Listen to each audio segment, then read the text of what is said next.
The Indians made it exciting late, like they always do. But Dallas Keuchel flashed his Cy Young form to take Game 1 of this series. The Astros acquired some big-name veterans in the offseason, but it was Josh Reddick who stole the show last night in Cleveland. Now the Indians will try to fight back tonight behind Trevor Bauer, who wishes every game was against the Astros.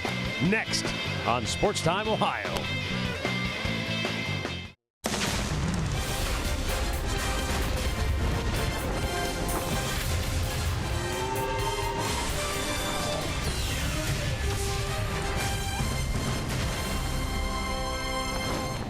Wow, what a day in northeastern Ohio. The calendar says April 26th, but 80 degrees, it feels like summer.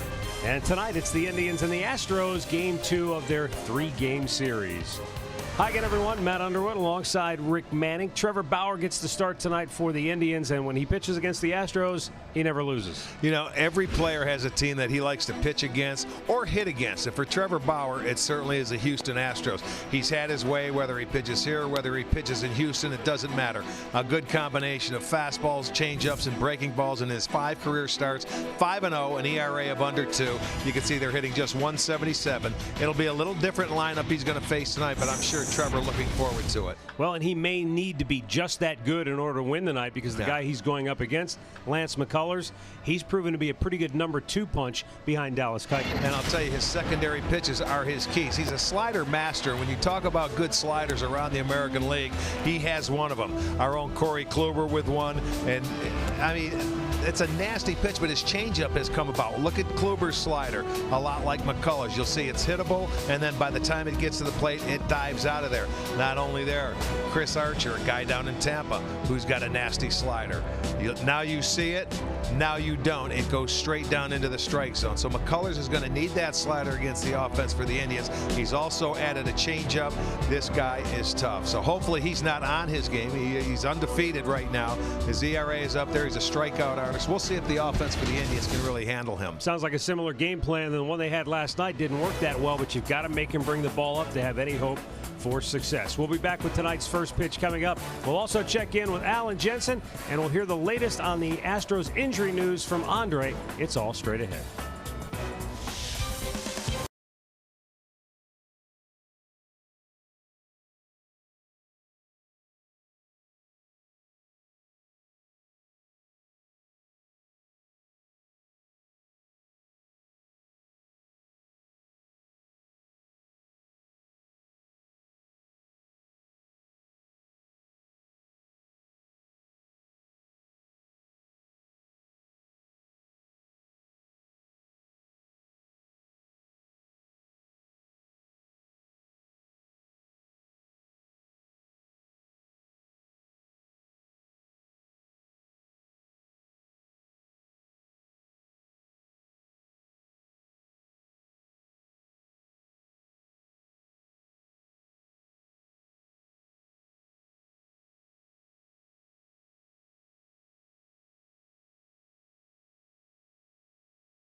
Gem last night and got the win for the Stros. Welcome back to our set here in center, along with Jensen Lewis, Al Pulowski. You know, the big story, one of them is the Milwaukee Brewers, Marcus Thames, 11 home runs, and we aren't even out of April yet. Nah, and it's a franchise record for home runs in April for Milwaukee, and he's hit 8 of them against the Cincinnati Reds. They got to get out of town. Went 1 for 3 today with 2 runs scored, but he did leave the game. A left hamstring tightness is what they're calling it. Craig Counsell, the manager, said it's not serious, but boy, is he on an absolute tear to start the season. He certainly is. So we'll see how long this tear can last for Marcus Thames. It's got him in the hunt right here in April. You can't win it in April, but tell you what, he's got him off to a great start. He's doing quite well. All right, let's head upstairs now for the call of tonight's Indians-Astros game. Matt Underwood, Rick Manning, Andre Knott. Fellas. All right, thanks, Al and Jensen. The Indians and the Astros getting ready to go here. Game 2. The Indians trying to bounce back. They've dropped 2 in a row. Astros have won 2 straight and 8 of 10. And they have taken over the top spot in the AL West, lead Oakland by 4. Indians a game back at Detroit in the AL Central. Let's get a look at our injury report tonight, brought to you by the attorneys at Elk & Elk. Big collision last night in the ball game, and that cost Teoscar Hernandez the disabled list, and Jose Altuve out tonight. I don't know that we'll see him in this series. He's pretty sore, pretty banged up from that collision last night. Rightfully so. It was a scary situation, and you know, he's lucky he got up and walked off under his own power. Hernandez could not. They had to cart him off, but Altuve's lucky he didn't really get injured in that thing, and he will miss a few days just from soreness. All right, let's go down for the very latest to Andre Knott. Well, Rick Manning, you didn't stay at a Holiday Inn last night. I got the latest on Altuve. He did not go through anything hitting and anything early, but he could be used late. They're basically taking care of him. They don't want him to do anything to hurt himself too early on. Hernandez did go on the DL. He'll be on a 10-day DL as he's now dealing with knee bruise in his left knee. And they also, the guy they called up, Kemp, he just got here as he was dealing with traffic, but they do have a roster. And Springer is still day-to-day as he's dealing with a hamstring injury. All right, thanks, Andre, for the latest on the Astros, and we'll see. I can't imagine Altuve is going to be in this ballgame, but hey, you never know. They always say, you know, we may need him in case of an emergency, so he's not on the DL, and they can say all they want, but hopefully we don't see him tonight. Let him rest another couple of days, because Houston's playing very good baseball on the road and one of the best in the American League. Trevor Bauer and the Tribe take the field. Let's get a look at the Houston starting 9. With Altuve sideline, Josh Reddick once again in center field. He'll lead it off. Carlos Beltran will bat second. Carlos Correa will hit third. Brian McCann will bat cleanup. Evan Gattis is going to bat fifth. Alex Bregman sixth. Yuli Gurriel is seventh. And it's Nori Aoki and Marwin Gonzalez batting ninth. Our Northern Ohio Honda starting pitcher tonight for the Tribe is going to be Trevor Bauer. Now, Trevor won his last start against the Twins. His first win of the season through 6 1/3 good innings, allowed a couple of runs, just 3 hits. But the story here is Trevor Bauer's success against the Houston Astros. Last year, he faced them twice in 2 starts, was 2-0. In his career, he's faced him 5 times. He's 5-0. So this, we'd like to see Trevor go out there and pitch the way he's done it in the past against Houston, and you don't see any reason why not, because sometimes a guy just loves to pitch against a certain team. Here's the defense for the Indians, brought to you by Ram. So behind Bauer tonight will be Brantley on left. Chisenhall gets a start in center. Almonte is over and right. It'll be Ramirez at third, Lindor at short, Kipnis is at second, Santana at first. Perez is behind the plate tonight. Stu Sherwater will call the balls and strikes. The crew chief, Jim Reynolds, at first. Brian Knight at second, Lance Barrett down at third, and we're just about ready to go. As Josh Reddick will stand in for Houston. Played a starring role last night. His 2 hits drove in 3 runs, and of course he robbed Jason Kipnis of a home run.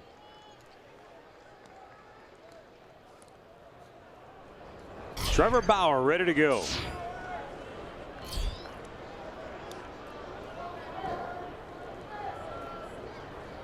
Reddick, one of 5 left-handed bats in the lineup tonight for Houston.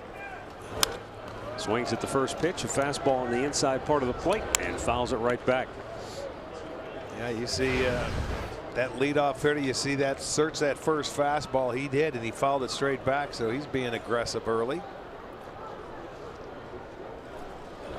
Slow hook, and he pulls that foul just over the top of the Astros dugout down there.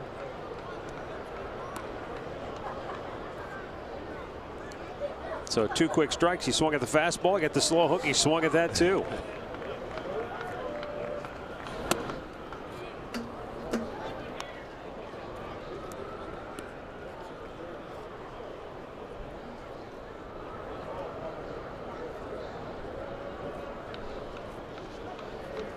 Another curveball, bounced that one in there, tried to get him to chase, nothing doing, and it's 2-2. Tried to change the eye level after going with that 0-2 fastball up. It didn't really have a chance to swing at. He followed it up with the curveball, and he didn't swing at that either. Got him looking. Just a low fastball. Perez will have to corral it and throw him out. Looks like he just kind of boxed it up a little bit. Okay, but 1 down. Well, it's rare to see when that ball you don't catch it, and then all of a sudden it goes behind the hitter. But there you'll see it's a low fastball. It was a good pitch. Maybe trying to frame it a little bit right there, I think, and maybe bring it up a tad. But he gets a strikeout and he's thrown out. That's that 2-seam fastball that Bauer will use to the left-handed hitters, much like Corey Kluber, where he'll start it off the plate and run it back over the inside corner.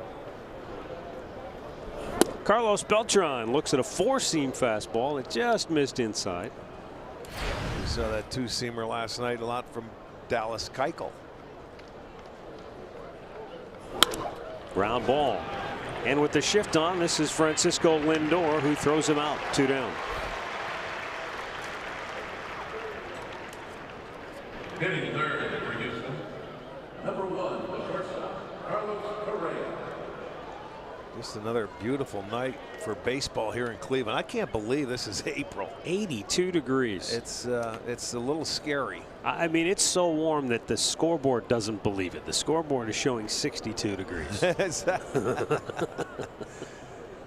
has its air conditioner on that because it is just beautiful.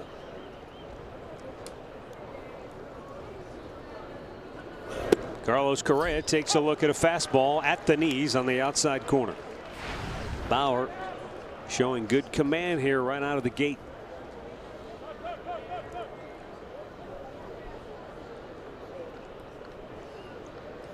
Time had been given just as Bauer was starting into his windup.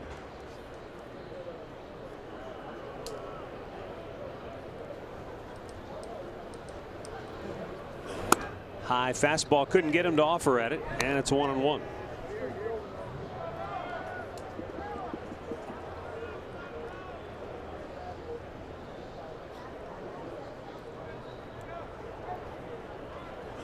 Swung out and missed. Boy, that was a tight one. Yeah, that was a cut fastball right there at 88 miles per hour. And you can see, to me, that's almost like a slider. But I mean, he throws it. It's a fastball, but that had good break to it. Might have been a slider. He's ahead of him 1-2. Goes to the breaking ball. Now Bauer, he'll throw his curveball. I guess in some ways similar to Cody Allen, with that spiked grip. The index finger will be spiked on the top. Gives it a better spin. But sometimes he wants to throw it in the dirt for a chase pitch. Oh my, good fastball, just missed. That's, I guess, away. The 2-seamer you were talking about that has some comeback to it. He's sitting off the plate, and it's a good pitch, but he brought it in just a hair. The 3-2, he fouled it off, hit him in the box.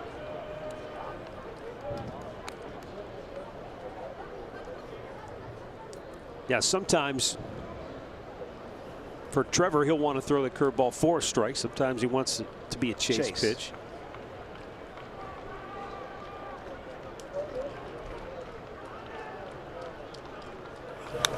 Fastball fouled right back.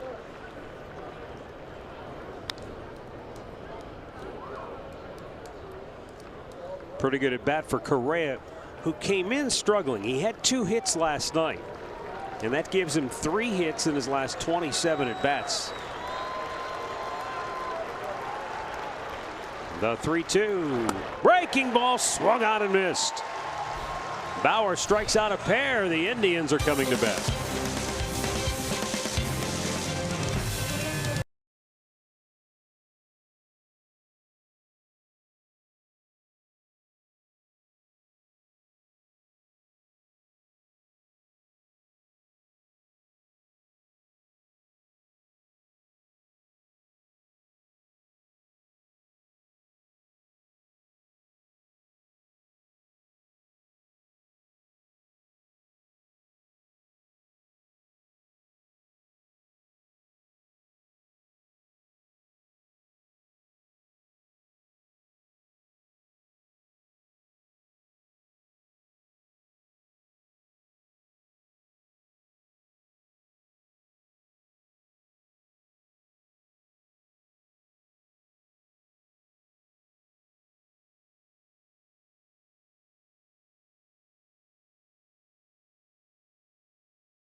Starting lineup brought to you by Progressive. Carlos Santana in the leadoff spot, followed by Francisco Lindor. Michael Brantley will hit third. He's on a 9-game hitting streak.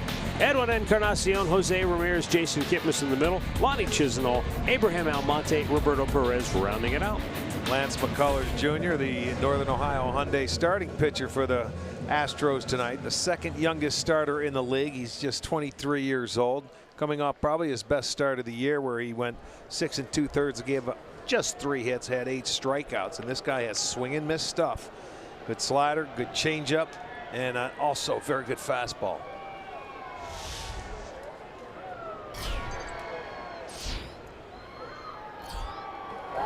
Starts him off with a fastball up and away, ball 1. First time McCullers has ever faced the Indians. He's on the DL a couple of times last year. High, 2-0.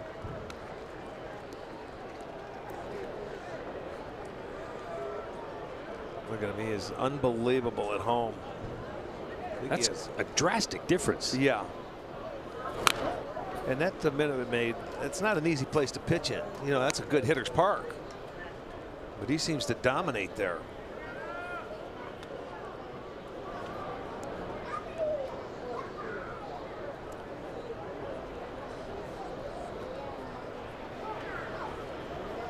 Two 2-1 count for Santana. Breaking ball hit in the air, center field, and it'll drop for a hit. Reddick will cut it off. Santana turns but holds with a leadoff single. It's nice seeing Carlos take that off-speed pitch the other way into left center field. And it's an elevated, it's actually a curveball. And he left that one upstairs, and then Carlos just takes it the other way. So a nice swing. Didn't try to pull that pitch. But anytime a pitch is elevated, it should be a little easier for you to take it the other way. Francisco Lindor will bat with Santana at first as the Indians look to get something going early. Lindor with a hit in 15 of his last 17 games. And he looks at a ball outside. The people who've watched McCullers a lot tell me that he's a guy that occasionally will just kind of ease into it. We've seen that from Danny Salazar in the past, where he doesn't come out with his guns best blazing fastball right out of the chute.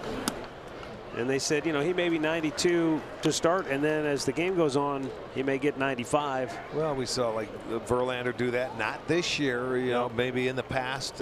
Yeah, you see pitchers out there try to ease into it. No, you got to go out guns blazing.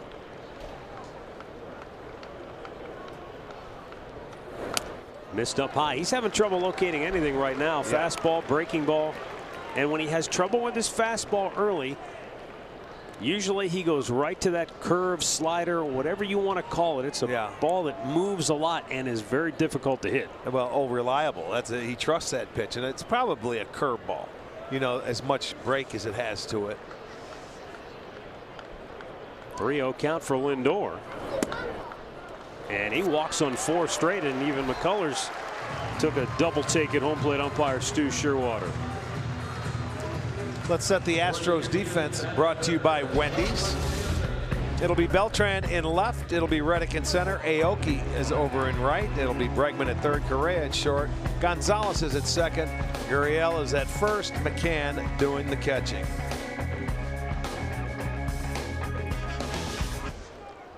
There is Michael Brantley. He extended his hitting streak with that home run last night in the 9th inning. They drew the Indians to within 4-2, but that was as close as they would get.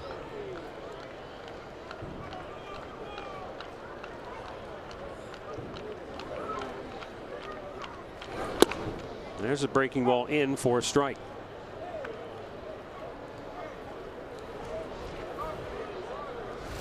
You know, a lot of times when you come out early as a pitcher, you don't want to show the first time through too much. It's nice to establish your fastball and move it in and out and get a feel for it. But when you don't have it, you have to go to work early in that first inning and just try to get outs. Kia in the driver's seat, showing you that during Brantley's 9-game tear, he's hitting .368.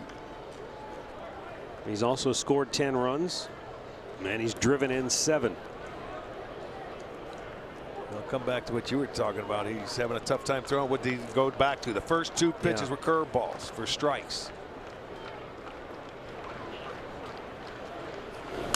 Brantley got a piece of it to stay alive. Some people might argue, Arch, and this just might be semantics, but to refer to his breaking ball as a secondary pitch might be a misnomer. Well, that's true. That's his comfort pitch, or his go-to pitch. And you know, guys are like that with the changeup when they have a feel for it. Sometimes they have a better feel for one pitch than they do another throughout different starts.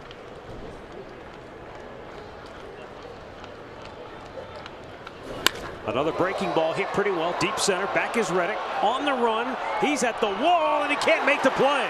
Coming around third, Santana. He will score. Lindor stops at third, and the Indians take a 1-0 lead on an RBI double by Michael Brantley. A ball blasted just to the left of straightaway center, and up against the wall, Reddick could not make the play. He robbed a home run from Kipnis last night. He could not take a double away from Brantley. Well, Brantley saw enough curveballs in that at bat, and you know, Reddick is not a center fielder. He's a right fielder. He started last night because Springer's out. That's a ball that he had his leather on and could have made the catch, but he's worried about that wall going to left center field, and it comes out. So it's a double for Michael, continue the hitting streak, and set up the first inning. Infield in with Encarnacion at the plate.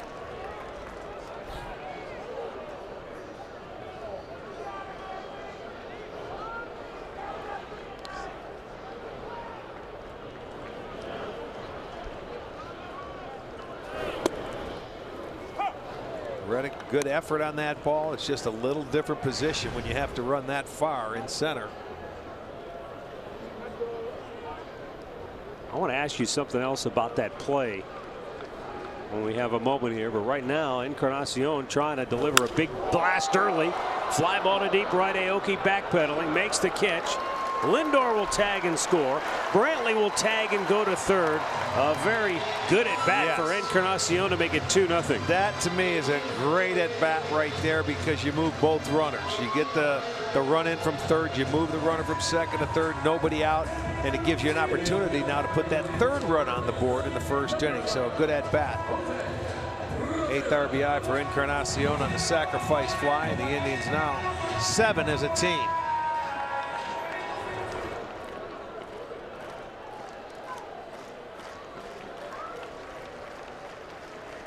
Jose Ramirez, 2 for 4 last night with a double.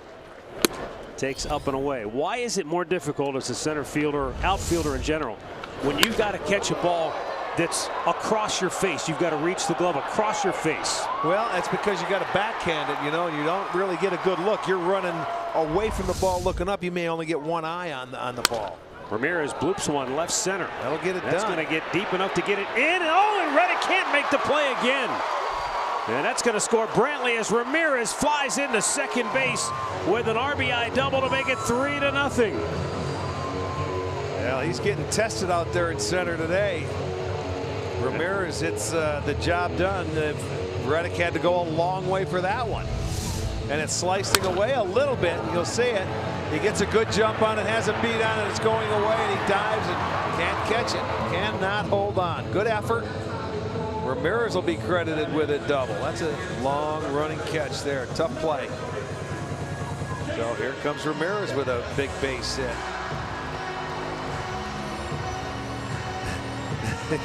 It upsets you when you run that far and you can't catch it. You get leather on it both times. This game is amazing how one night you can be everybody's darling, and the very next night they're running you ragged out there. Yeah. 3-0 Cleveland, with a runner at second and 1 out for Jason Kipnis. Pops up, out of play down the left side. Yeah, so many times for outfielders, you'll see it time and time again. It's one thing to make a play to your glove side where the play's in front of you, your eyes don't move, you lay out. But when you've got to go across to your arm side, if you will, you're on the dead run and your head's moving and that ball's bouncing, so it's difficult. When you're on a dead sprint, that baseball, it's not true. It's bouncing all over the place. That's why you get a bigger glove and you just open it up and hope it goes in. McCullers had not allowed a run or an earned run. He had not allowed a run, period, in the first inning in his first 4 starts. But the Indians have tagged him for 3.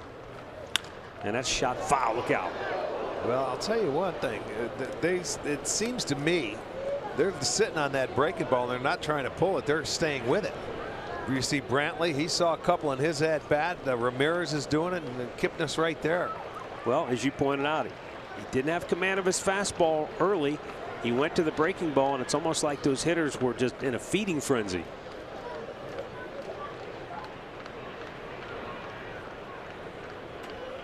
Now the 1-2. And Kipnis is going to bloop one. That's going to drop. And now Ramirez is going to try to hustle to third, and he'll get in there safely. Good base running. That ball looked like it was in slow motion because Correa was running after it, and he knew he wasn't going to catch there. It was just floating out there, but Ramirez had to wait. Watch Correa. He gets the jump, and now Ramirez is going back. He sees it fall, but he doesn't realize it's going to get away from him. And he gets a good base running, move up a base. Kipnis gets a base hit. They have 4 hits in the inning. And a chance to add to a 3-run first. That's the way to come out of the chute today. Well, you're not kidding. Talk about responding after what happened last night. Brent Strom going to the mound early to talk with McCullers. And hey, I don't know, sometimes you think, well, is that just is that taking the easy way out when you hear guys say, well, we tip our caps to Keuchel, he was really good tonight. No, he was really good last night. He was awesome. Look, if you can't tip your cap and show some respect to somebody that beats you, honestly goes out and beats you, then you don't deserve it. They'll come back. Those guys are pros. They can be as good as anybody. Right now, you better tip your caps to the Indians offense. All 4 hits going the other way. 3 runs in, first and third, still only 1 out, and he still can't find the strike zone with his fastball. Well, you could see him yell at himself on the mound. That's what Brent Strom is out there telling him. You got to use your fastball, man. They're sitting on that breaking ball. You have to establish that fastball early, even if you're having a tough time commanding. Go to a changeup. He has a good enough fastball to get it by him. 95, 96 miles an hour elevated. Remember what we just said about how people don't say ease in. He tries to ease into it? Well, I think Brent lit a fire under him. Well, now you have to make him get that fastball down if you're the Indians hitters.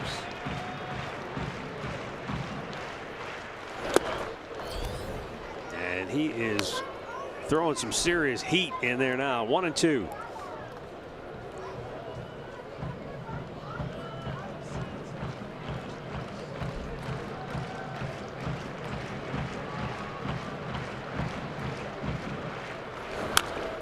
He pulls it foul. And you see, that's where he's at his best. He just throws 2 fastballs by Chisenhall upstairs. So he wants to throw that curveball where it starts where that fastball is and it breaks down. But he got a piece of it. Of his last 65 strikeouts, 55 of them have come on that curveball, slider, breaking ball, whatever you want to call it. And he's coming with it again.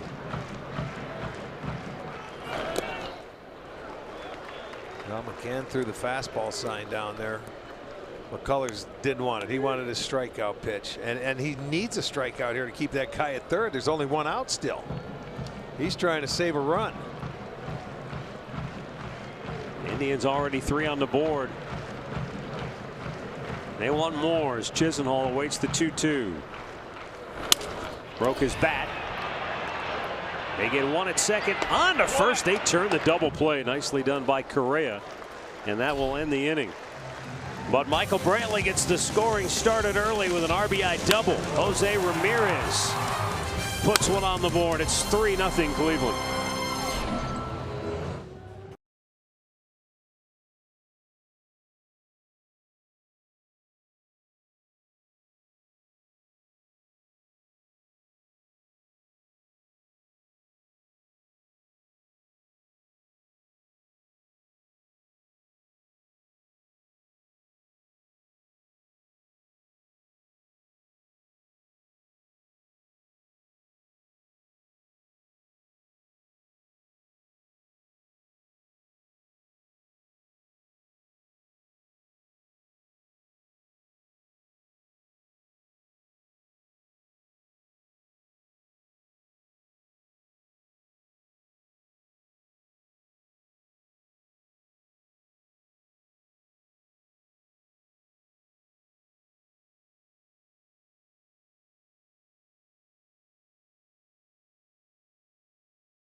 MLB TV Premium, the #1 live streaming sports service, is back and better than ever.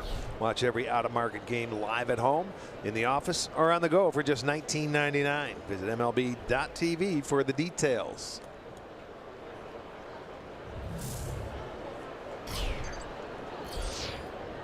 Brian McCann, the leadoff inning number 2 for Houston. And Trevor Bauer with a fastball strike.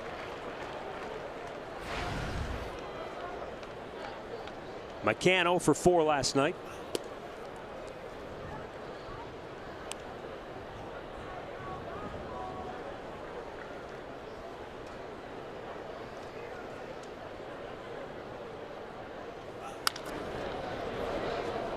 Out of play on the left side.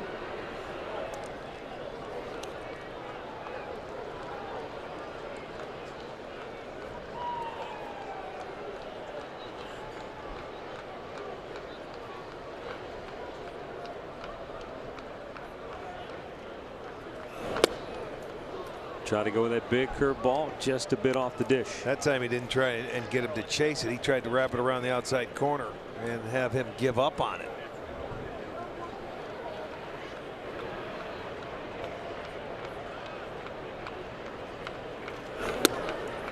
Ooh, just missed on that fastball in.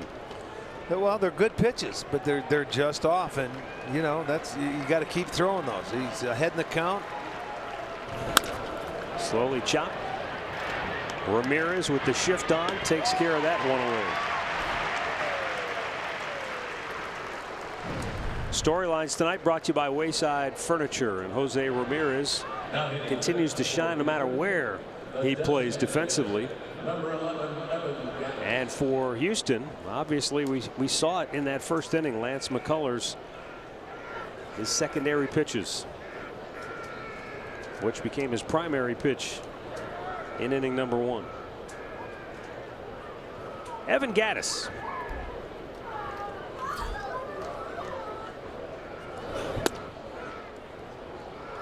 Gattis so far this year cutting down on the strikeouts. He did punch out once last night, but only 5 strikeouts in 46 plate appearances. Oh, he's just one guy.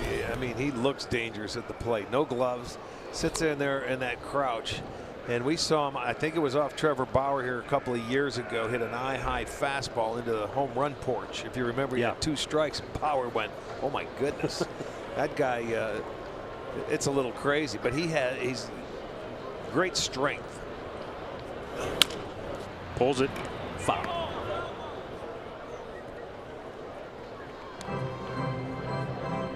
But for Trevor Bauer, so far 3 out of 5 first pitch strikes. Something he did just about 60% of the year last year, getting first pitch strikes. But this year was down to about 52%. So that's something I'm sure Mickey Callaway would like to see him throw a few more strike ones. Because you know he throws a lot of pitches anyway, but when he gets ahead 0-2, then you can throw those. He's thrown very good pitches, just a little bit off the plate, and see if he can get some guys to swing and miss. Swung out and missed there. Good fastball, and it's 2-2. Let's see, they're sitting in. No, he didn't. No swing. You see, he couldn't extend those arms. He was quick to it, but he wasn't quick enough to get the barrel out front.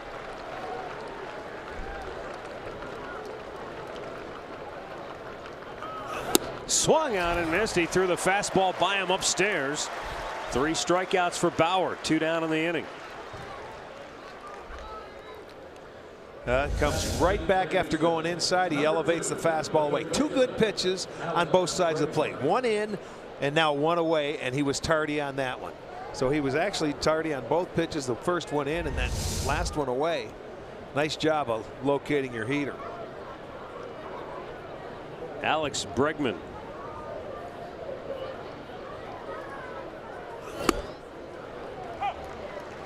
Boy, it just shows you when Trevor Bauer can locate his fastball early in the count, it opens up everything else in his repertoire. That's true for any pitcher. Locate that fastball and everything else is going to revolve around that. 2 quick strikes and 2 completely different pitches. So now as a hitter, what do you think? He's throwing me a fastball for a strike, now a breakable. What do I look for? I don't know. Haven't seen a changeup yet. Don't throw it.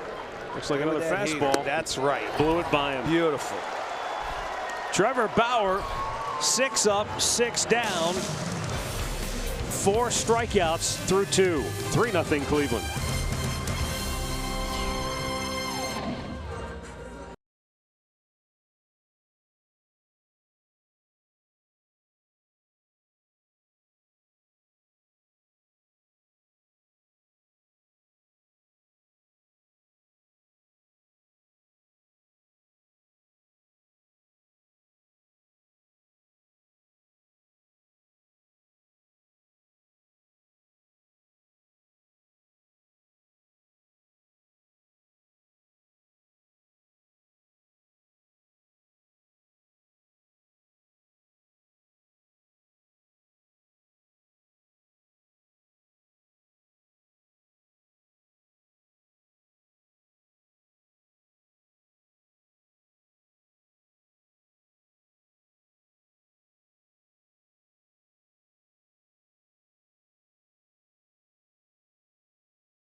Inning.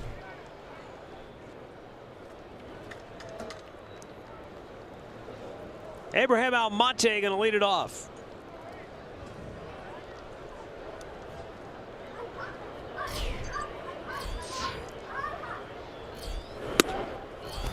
Fastball up and away.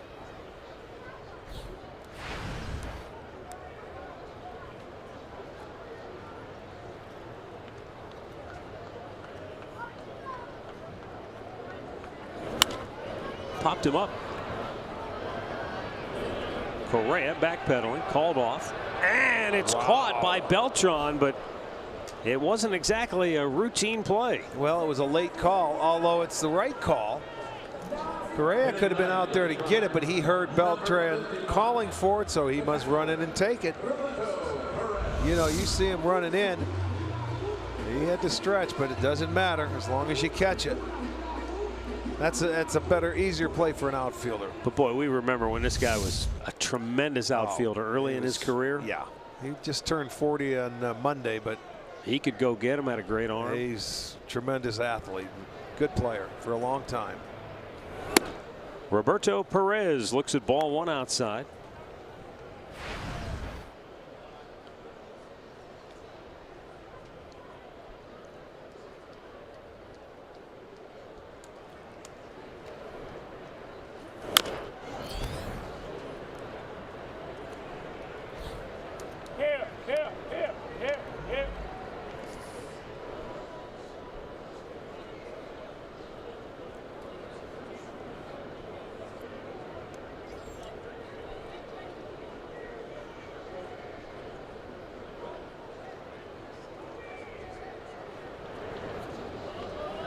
Now the 1-1. And a ground ball right at the second baseman. Marwin Gonzalez bobbled it, but he recovers. And there are 2 down. Player profile brought to you by Levin Furniture. Lance McCullers Jr., high school player of the year in 2012. He was the 41st overall pick in 2012. And his dad, ironically, was also the 41st player selected. No kidding. When he was drafted. How about that?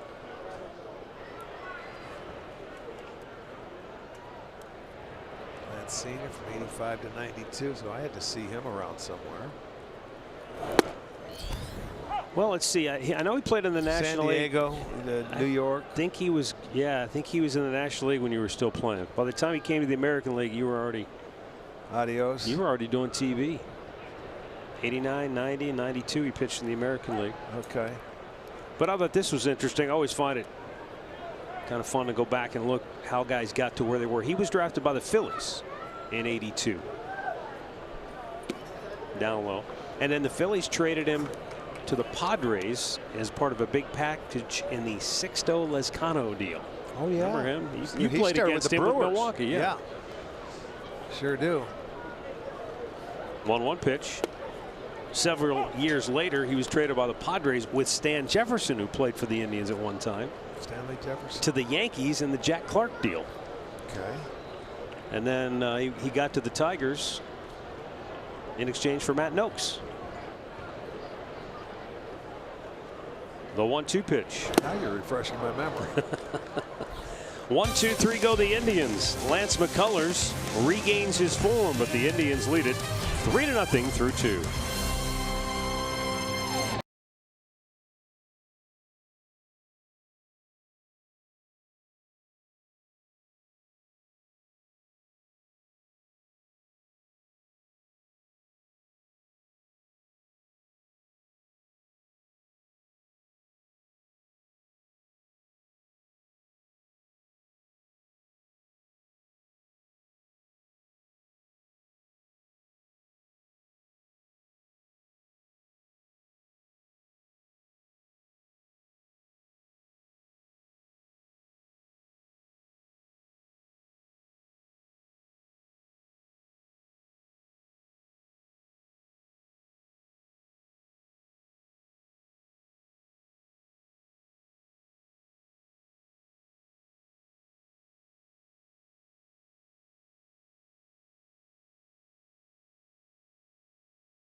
Just a reminder, as you enjoy a cold one tonight, to stay tuned later in the game for Miller Time, brought to you by Miller Lite.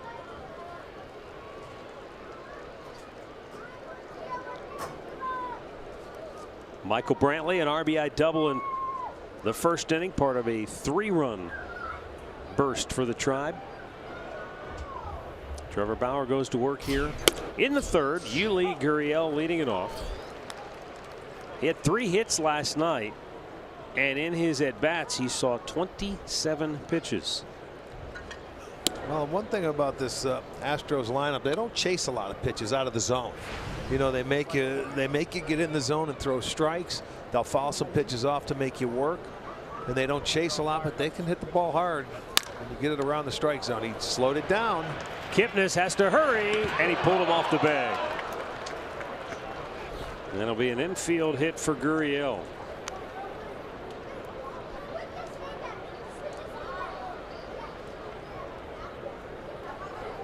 For the Astros batting eighth, the right fielder, number 3. Bauer gets a piece off of his glove to slow it down. In comes Kipnis. He would have been there anyway. He had to backhand it. That ball didn't come up as high as he thought it was going to come up. And he had to get it out of the glove. And by the time he does, he knew he had to hurry. So he rushed the throw, and it pulls Santana off first. It'll go as a base hit. Brings up Nori Aoki. Chops one to Santana.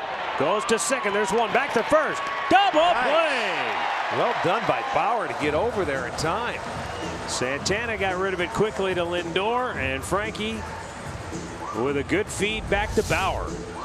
Yeah, that's a really good play.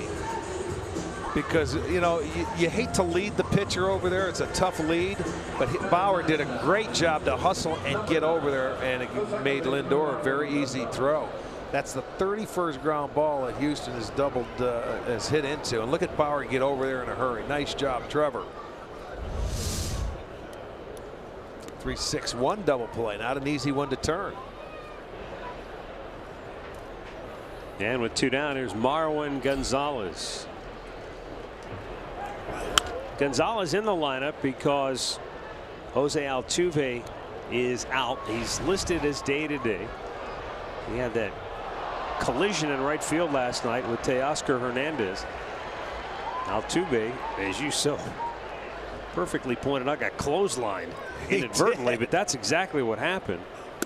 And so after they checked him out, today though the neck's still very sore, the shoulder is sore, the jaw is a little bit sore where he ran into Hernandez. I'll tell you, that was scary. Hernandez got the worst of it, believe it or not, though. He was put on the DL with a left knee injury. You know, those are plays you don't see often, but when they happen, you don't want to see them. And it doesn't happen a lot, but it was just one of those plays where nobody could call for it. Yeah, in football and in hockey, maybe I guess just because they're wearing pads in the helmet, you live for those kind of hits. But in baseball, with 2 guys with no gear on whatsoever, I don't think either one of them knew that they were on a collision course. Smoked, and Gonzalez snaps an 0 for 18 slump with that base hit with 2 outs here in the 3rd. This is one here, and we'll show you where Altuve going out. He doesn't know where the outfielder is. The outfielder doesn't know where Altuve's at. Hernandez, and they were just on a dead-on collision. And he may say he felt all right, or he said after the game, hey, I think I'll be in there tomorrow. He didn't realize he was going to wake up and feel like a train hit him. Yeah. And I mean, with somebody like that, you just bide your time, and you're thinking long haul now, baby. Josh Reddick struck out his first time up. He was very aggressive in his first time up as well.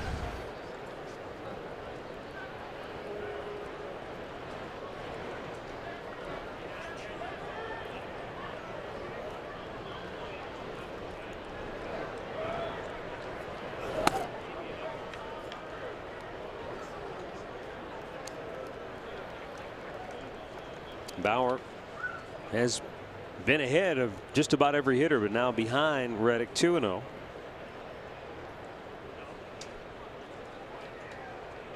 First time through the order. Houston 2 for 9. He struck out 4. Well, he came out sharp, and now he's missed with 3 straight.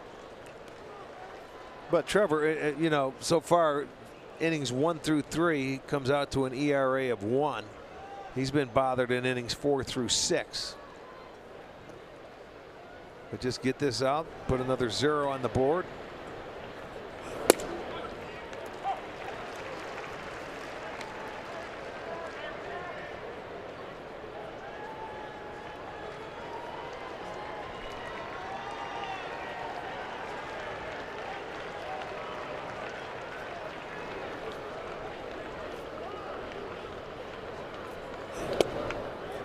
Just off, and it's a 2-out walk.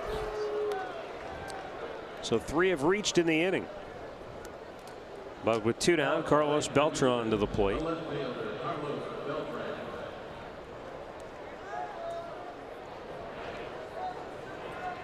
Well, this is the team, though, with this Houston team. You know, there's plenty of game left. They have 3 comeback wins from deficits of 4 or more runs so far in their first 19 games. So, I mean, you're going to have to keep adding on against them.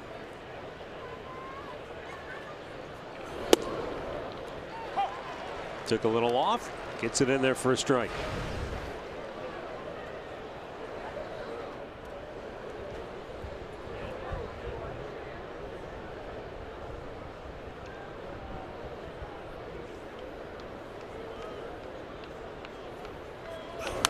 Ran it in on him. 4-seamer at 94, and Beltran, no swinging room, pops it back. It's 0-2.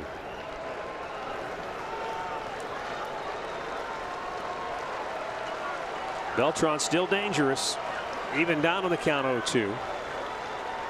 But Bauer has punched out 4 already tonight.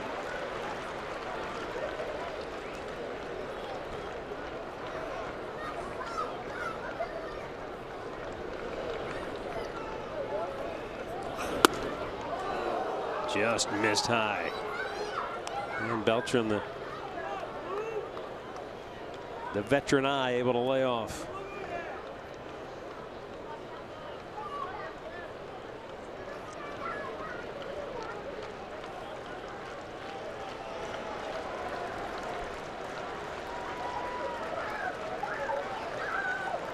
Three shakes, and now let's talk about it. Okay, and then comes Lindor, so who knows what they're doing with the signals or the signs. It was time to send out birthday wishes. Ray Butchko of Westlake is turning 90 today. Ray, happy birthday to you. And Wheezy Bowman of Coshocton is 83 years old. Wheezy, happy birthday to you too. Good people of Coshocton. Coshocton, one of our favorite stops. Home of Bob Brenly. Yes, indeed. 2 on, 2 out, a 1-ball, 2-strike count.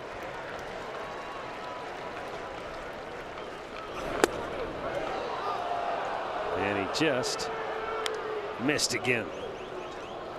Couple of borderline pitches here, and this one. Yeah, he brought it back in. It looked like it may be a slider that didn't slide, just stayed out there.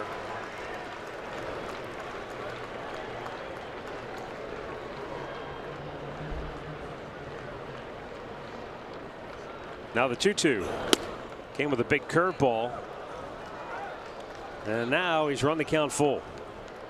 So Beltran's seen everything. I think maybe he hasn't thrown him a changeup. Other than that, he's seen just about everything in the repertoire. The runners will be off.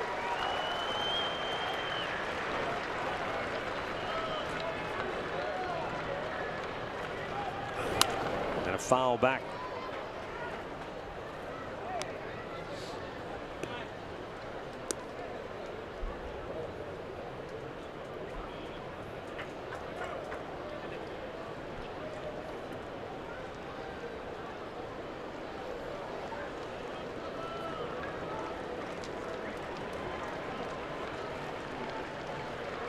Again, the runners will move. Bauer takes a look. They weren't moving that quick.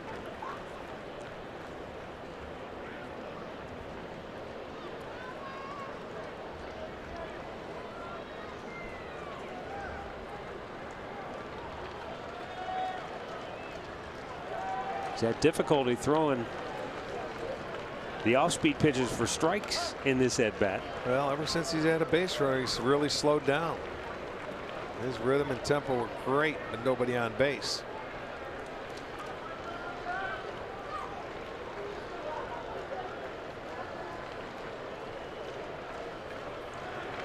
Again, the 3-2. Swung out and missed. He strikes him out to end the inning. That's number 5 for Bauer. And the Astros strand a pair.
To the bottom of the third, Francisco Lindor going to lead it off, and we're going to lead it off with Andre Knott. Well, thanks, Matt. You know, when it comes to Francisco Lindor and Carlos Correa, and with these two in the same ballpark, everyone wants to ask, you know, what means in their relationship or what their relationship means. He told me yesterday, he goes, no offense to Correa. He goes, but it's Carlos Beltran who means the most to him and growing up. He says, and what really happened when they went to the All-Star game last year, if you guys remember, they flew together because the Yankees were here. He said that was bigger than going to the All-Star game because he was able to talk hitting with them, living in Major League Baseball, and what it meant to go back to Puerto Rico and really take care of people. He says, and that grew in the World Baseball Classic as well. Carlos Beltran is a guy he looks up to, and he says he talks to as much as he possibly can. You know, it makes sense, Andre. They're both switch hitters. And what a great guy to learn from, no question. Well, the switch hitting was definitely a part of it. He says, you know, and trying to stay consistent day in and day out. Beltran is a guy that he goes to talk about how he's been able to do that and for how long that he's been able to do it. That's the guy. He says nothing against Correa. He goes, you know, they've got their own budding relationship or whatever you want to, rivalry, whatever you want to call it. But Beltran is his guy. Yeah, well, he idolized him, I'm sure, when he was a kid growing up. When Carlos Beltran made his Major League debut in the spring of 1998, or probably that was a fall call-up, Francisco Lindor was 6 years old. There you have it.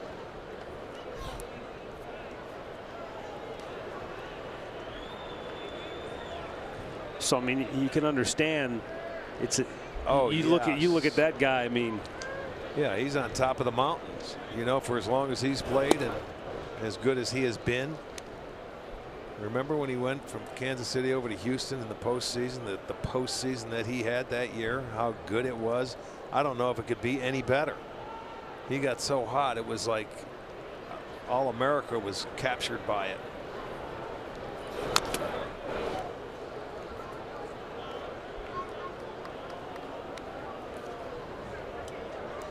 I mean, you're looking at some career numbers here amongst switch hitters. Pretty impressive right there, and you think of some of the switch hitters, the Eddie Murrays, the Chipper Jones, the Mantles, and that's very impressive numbers that he has there. Over 1,500 ribbies. McCullers strikes out Brantley, and he has found his groove after he got that double play ball to end the first inning. That's right. That first inning he had some issues. Well, great seats remain for the rest of this homestand, so go online for a $13 district ticket presented by Sports Time or a $10 KeyBank Kids ticket. You can just visit Indians.com for all the details. Yeah, he got out of that first and he is settling in, and that's his job right now. He's got to put zeros on the board until his offense can try and get it closer. And for the Indians, they're going to try and add on, man, if they could get into the middle part of this game and just pick one or two up before they can get on the board. You can take them out of the game a little bit. Encarnacion looks at a ball inside.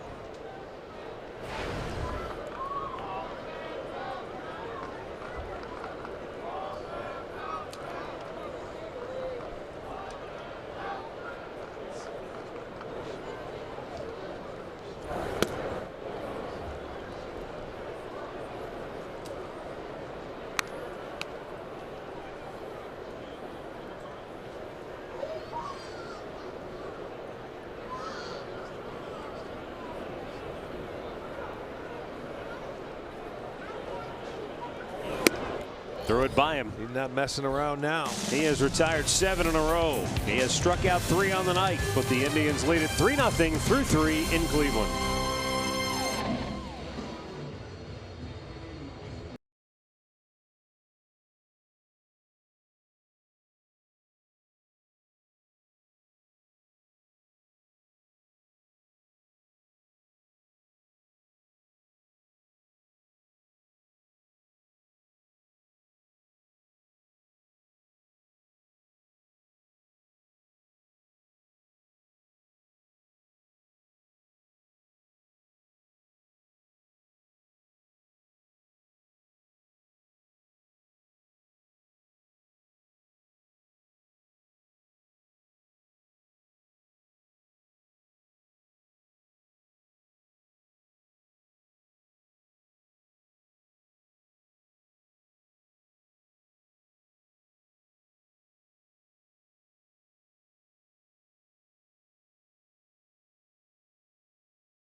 Mom paying you to say that?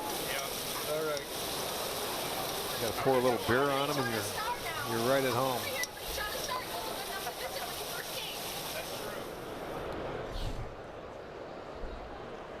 Fourth inning, Carlos Correa will lead it off. Struck out his only time up.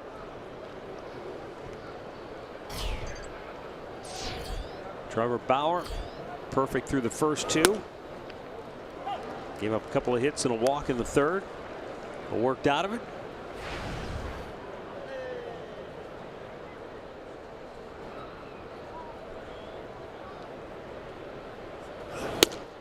Missed away.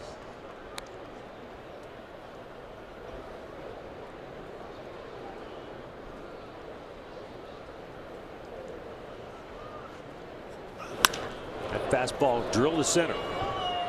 And it's over the head of Chisenhall, who plays it well. Here's the throw, and it's not in time as Correa swiftly slides in ahead of Lindor for a leadoff double. Tell you what, that ball was hit on a line. It was hammered. You weren't going to catch up to that fastball down and in, and he rockets it the other way. And he's hustling out of the box too. Chisenhall didn't play it that badly coming off the wall, but he hustles his way in for a double. So the leadoff double for Correa, his first of the year, believe it or not.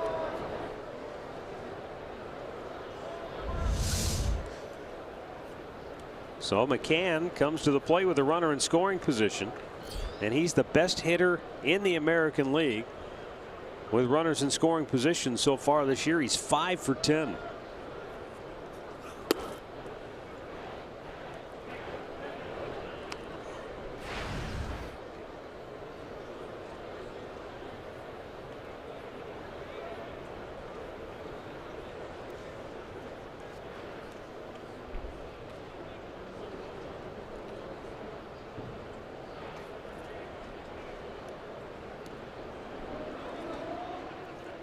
First time he grounded out on the shift where Ramirez was all the way up the middle. Not as drastic with a man on second. Has to stay home at third base. McCann not happy with the strike called on the fastball, and it's 1-1.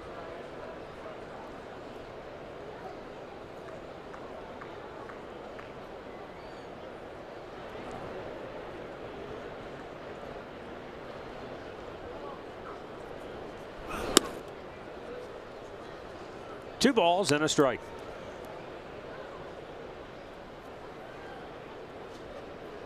.31 of the 55 pitches thrown by Bauer have been strikes.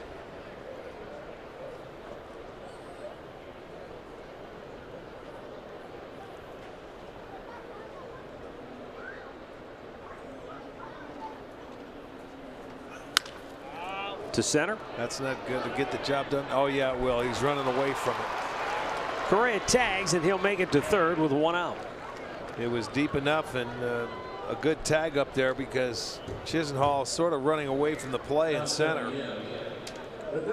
Couldn't get behind. He had to stop his momentum before he could throw. So at least he moves the runner up, and they have a chance now with less than 2 outs and that runner on third base.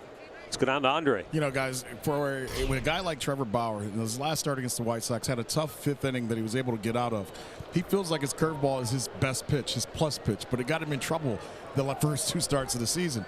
I talked to him about that, and he goes, well, maybe I should start using my fastball more. That's what got me out of trouble when I got in trouble in Chicago. Gaddis lifts one to deep center. Back is Lonnie, and it is gone. That is a monster shot by Evan Gaddis. A 2-run homer makes it a 1-run game. Well, it looks out his quickly. Second home run of the year. And that baby flew out of here. That's the strength of Gaddis. And that was not a fastball, Andre, by the way. That pitch, and he goes to straightaway center, and it goes over the trees. Looked like a little spinner up there. Don't know if it was the cut fastball. Looked like it. You can see the spin. Those cut fastballs go a long way when they don't cut. That stayed out, gave him some extension. Remember the last time he had him up, he threw that fastball in and buried it, and the very next pitch was a fastball away, and he couldn't catch up to it. Well, Gaddis comes back and gets him this time. The 4th home run allowed by Trevor on the year, and Gaddis hits his second. That gives the Astros some life. They're only down a run now. here in the 4th with a 1 out. And Alex Bregman takes low, ball 1.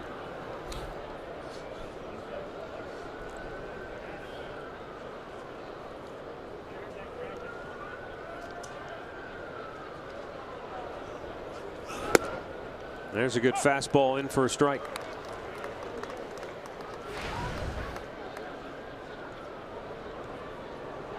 Bregman has hit in 6 straight. Pops this one back out of play.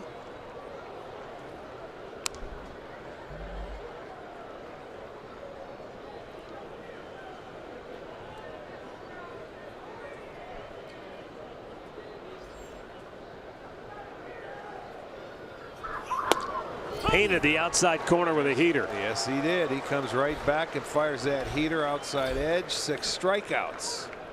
2 down. I mean, this is excellent pitch. Fastball away. He started this game out just peppering fastballs, and that's right on the edge. Does it get any better than that? Has just a little bit of comeback to it, and it's right where Perez is sitting. Gives the umpire a good look at it. Gets the 2nd out.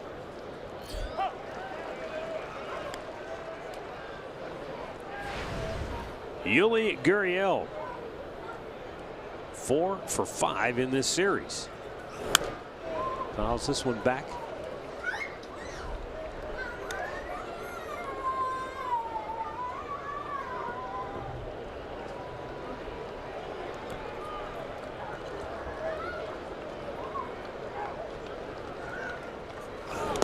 In the dirt. Stat of the game brought to you by Buick. And Yuli has made himself feel very comfortable against the Indians.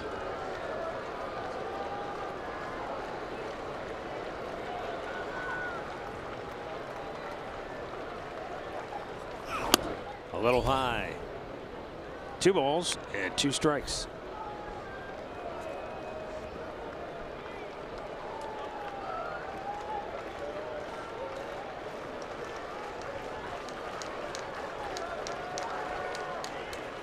Big curveball hit the top of it. Tough play for Ramirez. I don't think so. And a 2-out infield single for Gurriel. When you're hot, you're hot. He didn't hit enough of it with 2 strikes. You got to play deep. And Ramirez did the wise thing because he didn't have good grip on it. And he's just going to hold the baseball. You can see where he's got to come in from. He was way back and just didn't have a good feel for it. So just wisely holds on to the ball. Goes a 2-out single. He hasn't hit either ball tonight off of the infield grass, and he's 2 for 2. Well, that's a thing of beauty when you're hot. As hot as you can be.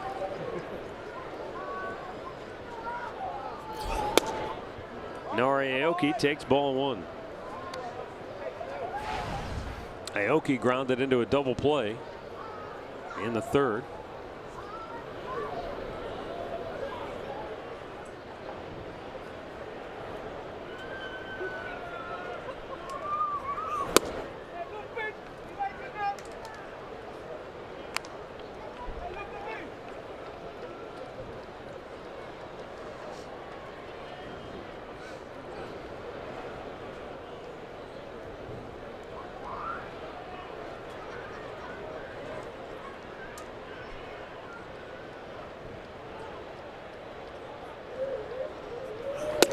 Fastball right down the heart of the dish. Taking it all the way. He just backed out. You can see he was very aggressive early those first 2 innings. And then he got to the 20 pitch mark in the last 2.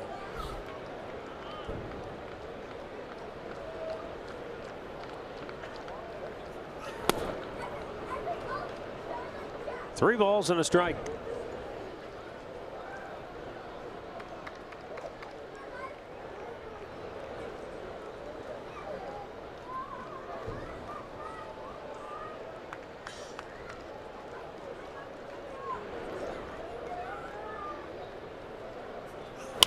Hit hard. Santana goes off his glove. Kipnis tries to hurry. And they got him by a whisker. Nice pickup. So Kipnis there to back up Santana, and that ends the inning. But Evan Gaddis launches one. to straightaway Central, and it's a one-run game, middle of the fourth.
He's been locked in, but more importantly, you go back to the mound visit by Brent Strom, and it appeared that the message delivered was throw your fastball more.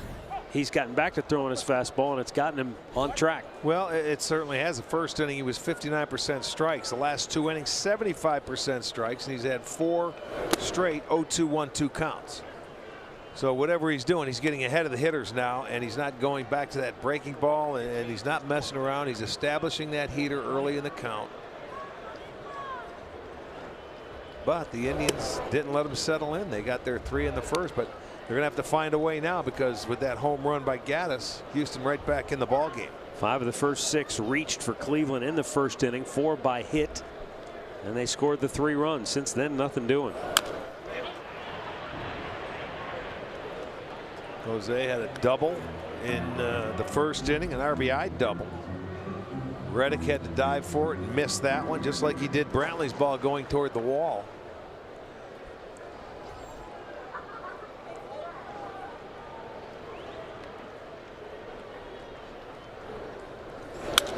Out of play.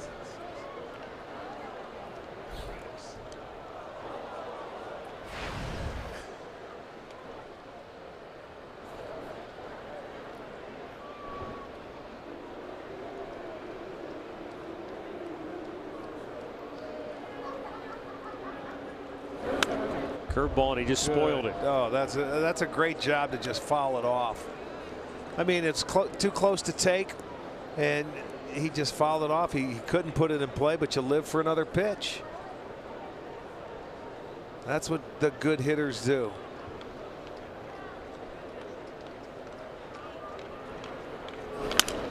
Chops it. 1 down. You know, you go back to the first and watch Josh Reddick. This one's going near the wall. He knew he was getting close. You could see it was in the back of his mind. That ball hit leather. Now Ramirez's ball, the dead sprint. That ball's shaking like that. He dives for it, goes off his glove, and he's just upset with himself because he gets there and just couldn't hold on to either one of them. And it went the Indians' way, and they ended up scoring 3. Last night he was the hero when he robbed Kipnis of a home run. Jason Kipnis at the dish, and he looks at a ball down low. Base hit his first time up, hit a ball just to the left. Slow motion. on the left side of the infield, and it was just out of the reach of Carlos Correa. There's that pitch I was talking about. That little changeup's 88, 89, 90, and watch the movement of it. That's a pitch I didn't see in the first inning from him. Look at the swings that he's getting now. Here's the changeup on the first one. Look at the grip. Circle change. And you can see it's going down and away. And that's about 89 miles per hour. Now it comes back with a curveball, and he had even a worse swing. So he's starting, he's got the good feel going right now. Missed outside with a fastball, and it's 2-2.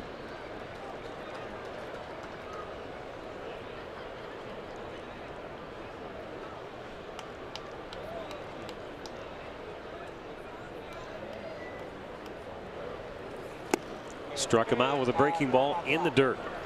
And that's 4 Ks now for Lance McCullers. And he's got a streak going of 17 straight starts where he has struck out at least 6 batters. And the way this game started, it looked like maybe that streak was not going to continue. But now he's on some kind of roll with 2 down here in the 4th inning as Lonnie Chisenhall steps in. Yeah, he didn't have a strikeout till the last out in the 2nd inning.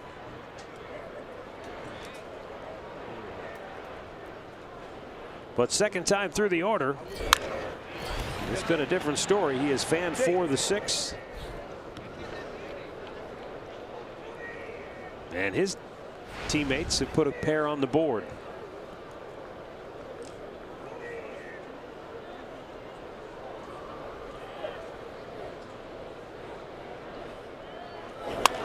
Lonnie lifts one into shallow right. 5th hit of the game for the Tribe. Almost gave like a double pump in that windup. Did you see him? He went up and back, and then he went back again before he delivered the ball. Snaps a string of 9 in a row retired by McCullers. Well, if you haven't heard by now, it's draft week on FS1. Skip and Shannon will deliver insights, opinions, and predictions for every player and team in the draft. Undisputed Draft Week, 9:30 Eastern on FS1. 2 down for Abraham Almonte.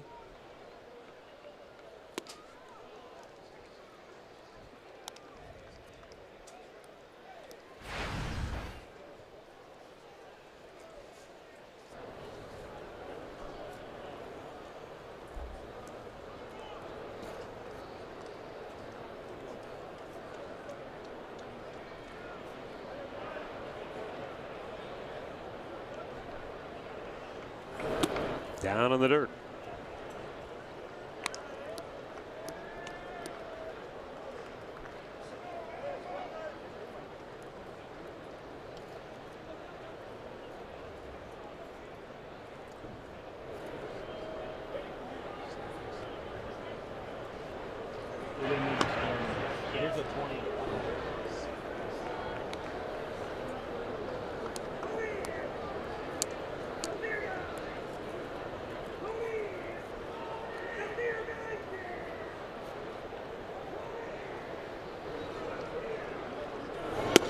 Way outside.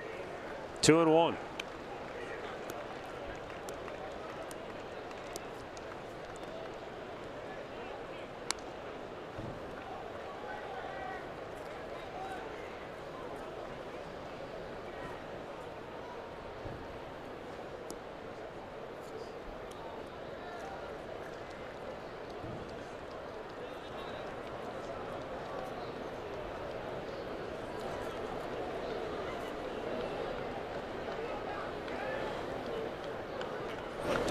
And Almonte cannot catch up. 2-2. You know, that was the changeup away, and the swing. When you have a 2-1 count, I'm sure he was sitting on a fastball, but you see the swing. He was a little. That ball was running away from him.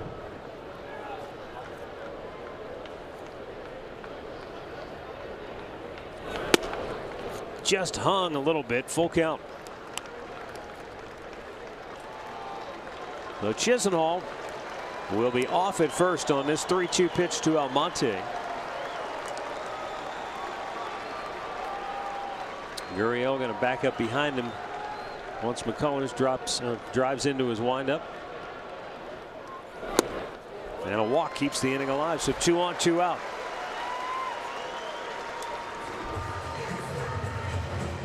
Well, there's still time to get a prorated 2017 Tribe season ticket package. You get the best seats at the best prices with the best perks, including access to the summer season ticket autograph party and more. Just visit Indians.com for the details.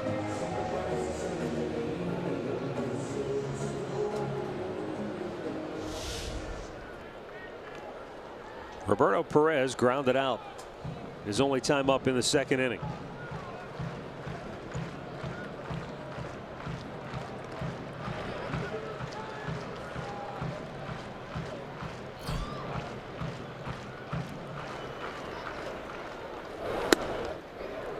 And a first pitch strike.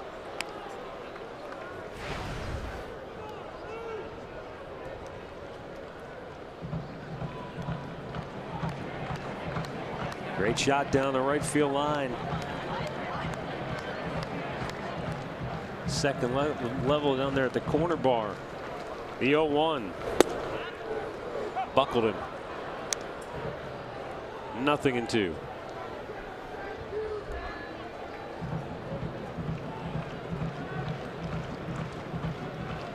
Indians up a run with 2 on and 2 out here in the fourth.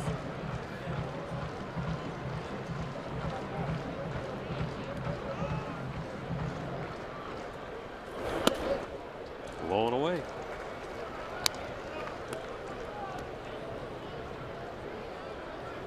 Well, it's a tough go now when he has you down 0-2. He's got 3 quality pitches. He just came with that changeup. We know his fastball's okay, but the curveball's his bread and butter. He likes to get outs and swings and misses with. He's had a number of swings and misses this inning. And there's another. 5 strikeouts on the night for Lance McCullers. 3-2 Cleveland as we head to the 5th.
By Levin Furniture. For the best deals on furniture and mattresses, shop Levin's. And by your Northern Ohio Honda dealers. Made in Ohio, Ohio proud. 3-2 Cleveland on top as we go to the 5th inning, and Marwin Gonzalez going to lead it off, the number 9 hitter. That'll take us back to the top of the order. Trevor Bauer. Only 2 runs allowed came in the 4th. Just over 70 pitches on the night. Gonzalez snapped an 0 for 18 slump in the 3rd when he pulled a single through the right side of the infield.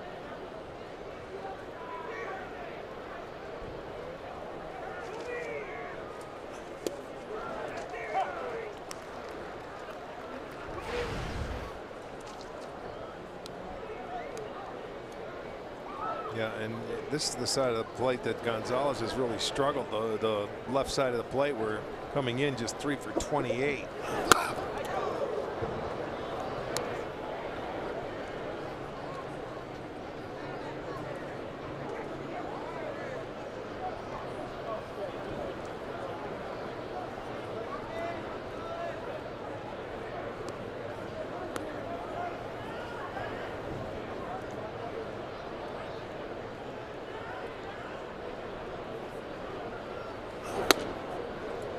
Just a bit inside that time. 2-1.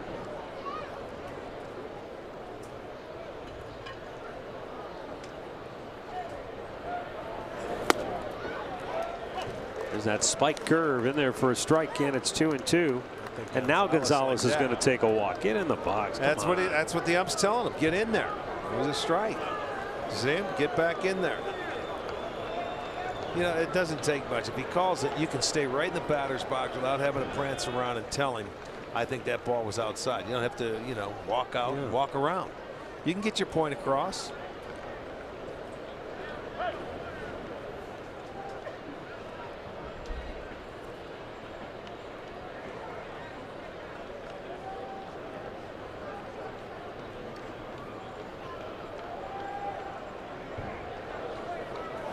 Goes with a fastball, and it's fouled away.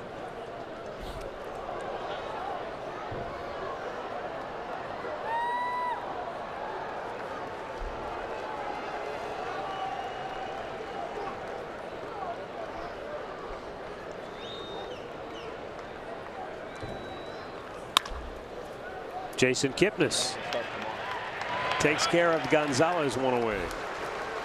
Down to Andre. Well, Jason Kipnis is happy to be back at second base and playing here at Progressive Field, but he also was paying attention to the second base position when he was not here. Here's tonight's Hear Right sounds of the game. I'm not blind. Hosey's awesome up the middle. Hosey was fantastic at second base while I was out. And, I mean, there's just some guys who are born to do it that have a knack for it. And he has a knack for infield defense, him and Frankie. But I think we're as strong as we are when all three of us are there. And I plan to get back to that championship defense that we were playing at the end of last year. And that's I'm hoping where we get back to. Very good, man. I mean, he's right. Frankie is a talented. I mean, Hosey is a talented guy. He can play anywhere defense he goes. But Kipnis last year was playing great defense. He made huge strides last year, going to his left and his right.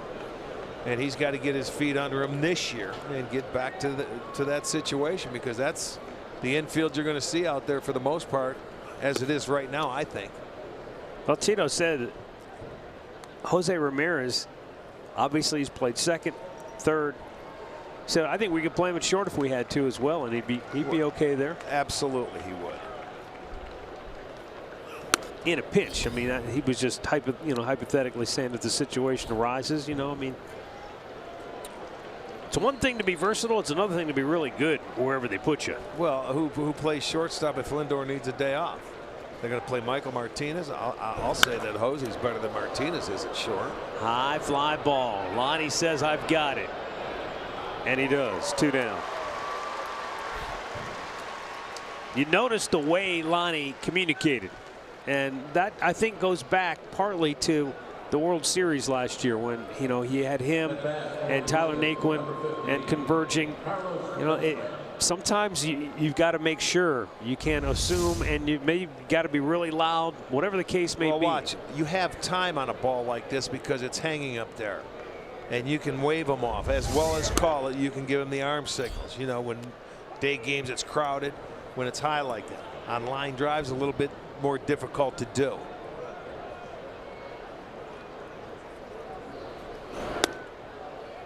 A lot of times you'll have days where it's tough out there, where it's windy. I hate playing in the wind because sometimes you can't hear. Yeah. You know, when you're on the dead run, it's windy. There's people in a nice crowd in the seats, and there's days where it can be difficult. But once you get used to playing next to guys, I mean, if you're the center fielder, you're the man in charge. So Lonnie's got to learn to take charge, and so far he's doing a nice job of doing that. 3-0 strike to Beltran, who's 0 for 2 tonight.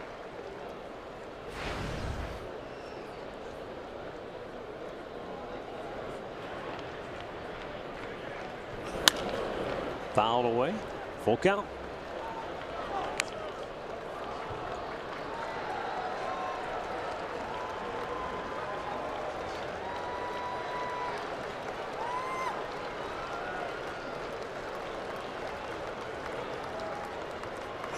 Swung on and missed. He struck him out. 7 Ks for Bauer. Retires the side in order here in the 5th.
(3-2). The Indians lead it.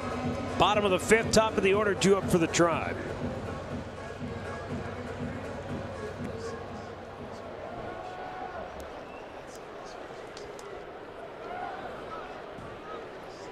Carlos Santana singled and scored in the 1st, struck out in the 2nd.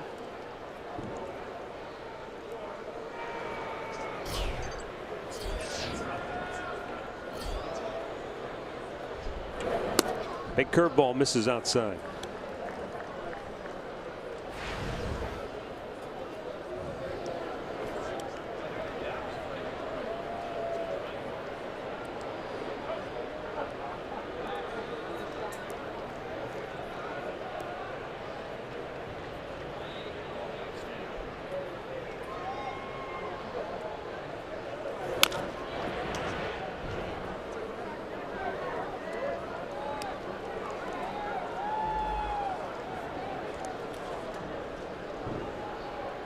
Santana.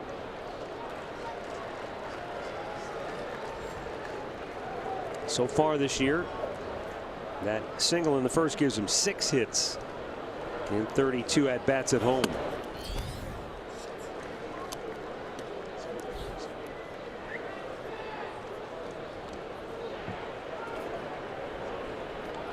He's driven in 8 over his last 9 games played. Done a terrific job when he's had the opportunities to bat with runners in scoring position, though obviously when you're batting in the cleanup spot you might not get as many chances. But when he has batted .364 and has you know, maybe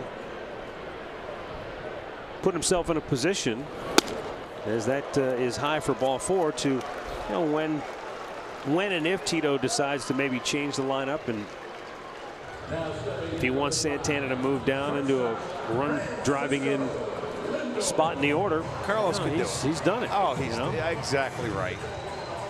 I don't think it matters that much to a guy. You get comfortable. You want to. It's nice to have a set lineup if you could have one. Boy, it seems like, though, every time we play a team, you look at their press notes, This is the 11th different lineup in the last 12 games. Foul first base side. So it's not just Cleveland. A lot of teams have moving parts in their lineup. I mean, well, you're going to have moving parts when you have a left-handed team and a right-handed team, which they do as far as outfielders go. Your infield's set. You know, your catchers are switching back. You got 2 different catchers. You've got different outfielders. So I mean, it's gonna change. You can't keep the same outfield or the same lineup out there every day. Most teams probably have maybe 3 or 4 guys that are set every day. They don't move. Yes. Fair ball. Lindor slapped it inside of Bregman at third. On his way to third goes Santana. Lindor headlong into second with a hustle double. Hustle double was right, Matt. He kept going.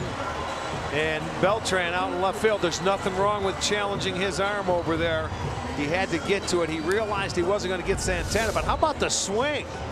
Another breaking ball away. He stayed on it. You know, every ball that they've got to hit on his breaking ball, they've taken it the other way today, even in the first inning. Think about it.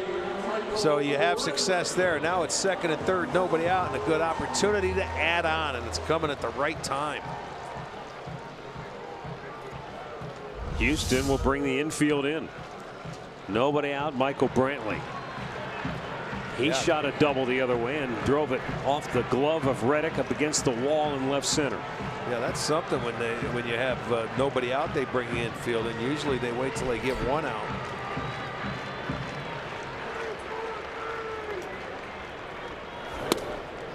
This guy has swing and miss stuff. They know their pitchers. Watch the swing from Lindor on the breaking ball away. It tracks deep, and that thing just laced down the third baseline. And he was out of the batter's box in a hurry, and that's where the doubles come from.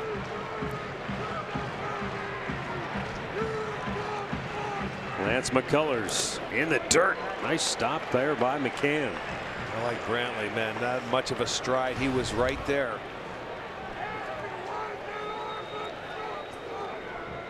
Just trying to get the runner in and the runner over, as Houston's bullpen is going to start getting loose. Tony Sipp, the left-hander's getting hot, but right now it's up to McCullers as Brantley watches one go over the outside edge, 2-1. Not the one he was looking for. 5 of the 6 Indian hits have gone the opposite way.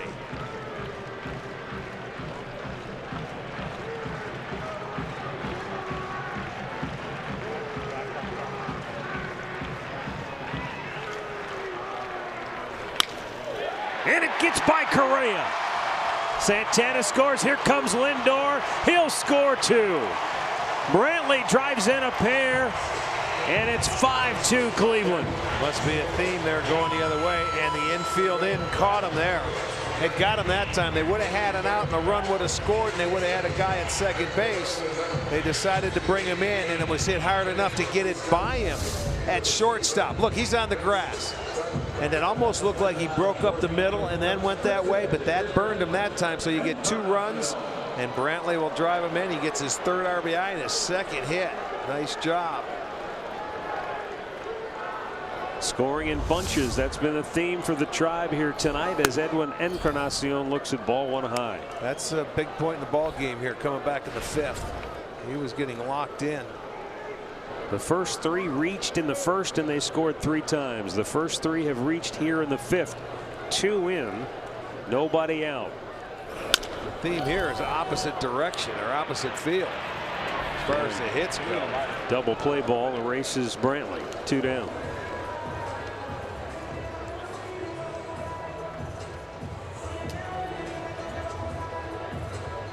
For the Tribe, the hitter, number 11, Jose Ramirez. Now it's going to bring up Jose Ramirez, who doubled in a run in the first, grounded out in the 4th.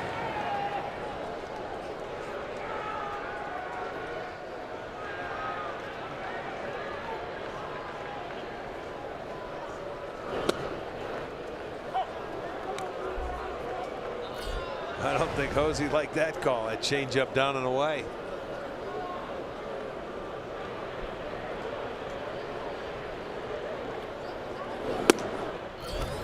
That's the equalizer. When you throw that changeup down and away, you come with that fastball in. And it's 1-1.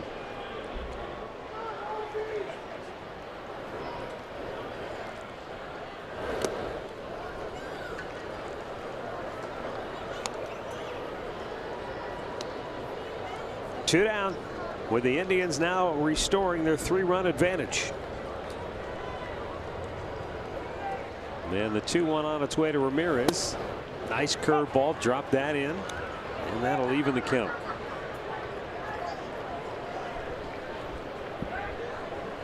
McCullers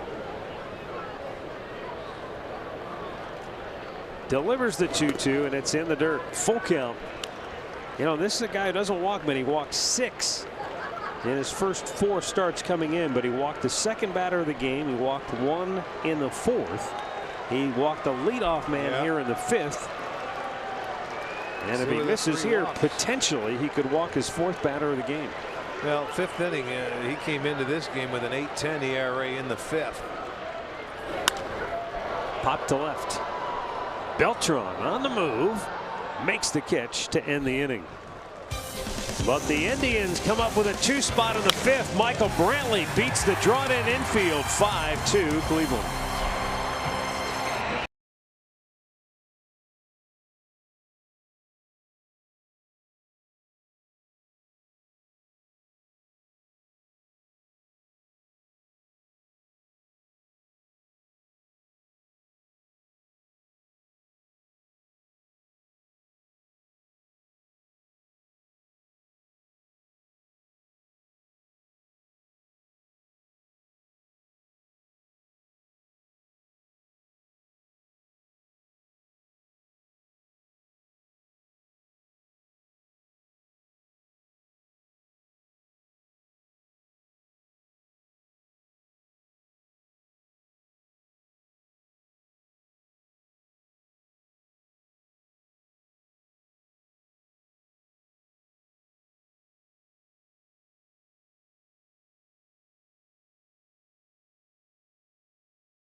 Wrap up this series against the Astros tomorrow night. Corey Kluber, Mike Fiers, Alan Jensen get it started. Indians live at 5:30.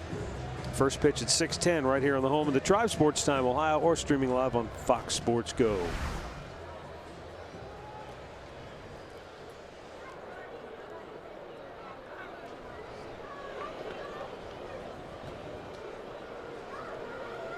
Michael Brantley with a big knock.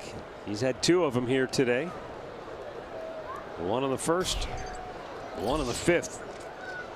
Now Trevor Bauer has the meat of the order. Carlos Correa to lead off, and it's a low ball 1. Correa doubled and scored in the 4th.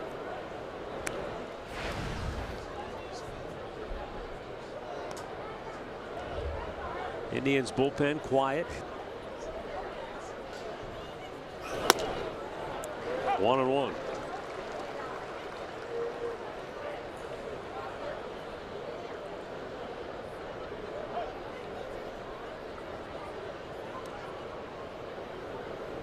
Correa had to seed his last time up to right center. Took a fastball, middle 3rd in, and laced it that way to right.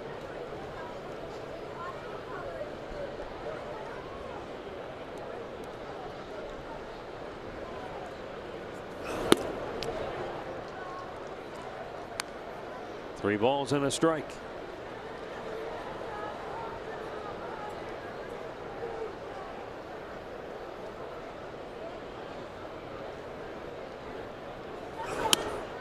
And that misses high. Ball 4. Leadoff man aboard for Houston. In-game recap brought to you by your local Toyota dealers. In the first, Michael Brantley with an RBI double, part of a 3-run first for the Tribe. And then in the fourth, Evan Gattis launched a 2-run homer to cut the Indians' lead to a single run. And in the fifth, Michael Brantley restored the 2-run advantage with a 2-run single.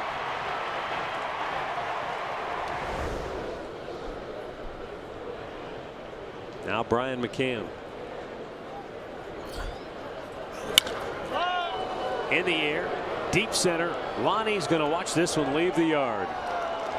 Brian McCann brings the Astros right back, and once again, it's a 1-run game. For McCann, his 3rd home run of the year. RBIs number 10 and 11. Yeah, they have that potential, boy. They can strike quickly. A couple of 2-run home runs in the game. This is a fastball by Bauer. You're going to see McCann get a piece of it. Oh, down. That ball was down and away, and he ended up turning on it and pulling it into right field. It wasn't down and in. So he got him. And right back come the Astros.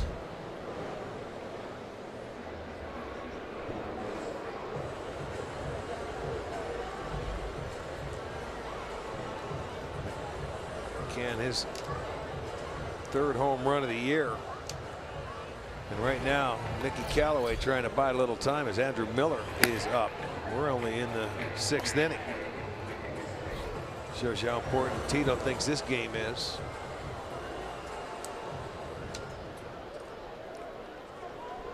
Evan Gattis, the batter, he launched a home run in the 4th inning.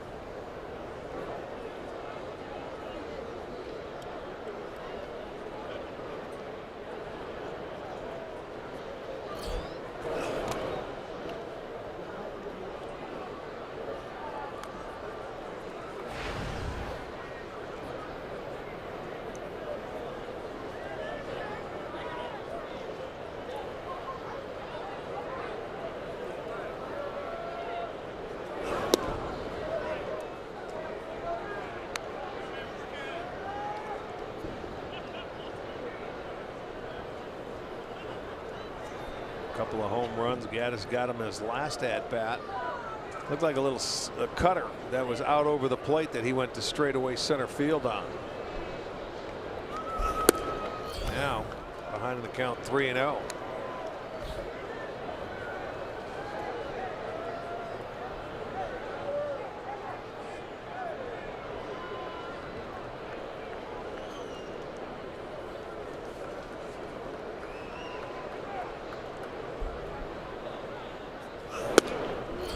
In 32 career innings against Houston prior to tonight, Trevor Bauer had only given up 7 runs to the Astros, but obviously it's a different lineup this year for Houston. It sure is. One that is missing Jose Altuve tonight and George Springer, who already has 7 home runs this year. Yeah, a couple of really good players right there, and then it's sprinkled with veterans. They added the Reddick, Beltran, McCann. Those are the guys they added. And Aoki. 3-2. 95 miles an hour, and Gattis tried to hit it to the moon. Fouled it straight back off the mask of Roberto. Well, that's what it is with this guy. It's all or nothing. He doesn't give in. He just missed it. Fouled it straight back. It didn't stick in the glove, so he's going to hang around for at least another pitch. Popped it up, back and out of play.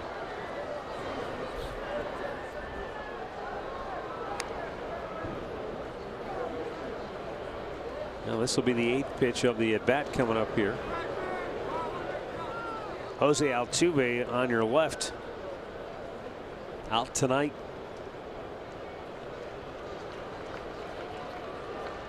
Have to wait and see if he can go tomorrow in the series finale.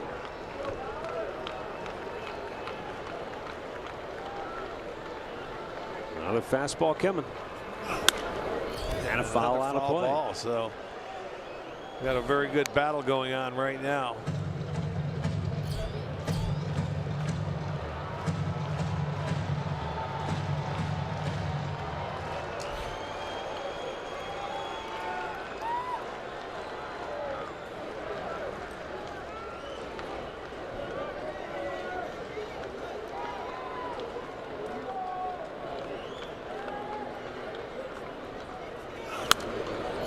Another foul back. Boy, this is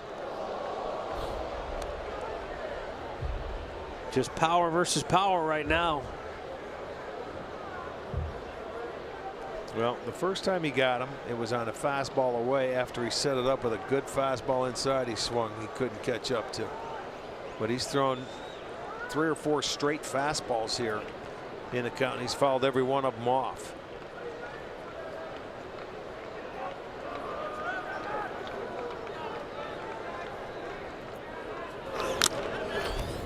And the same result.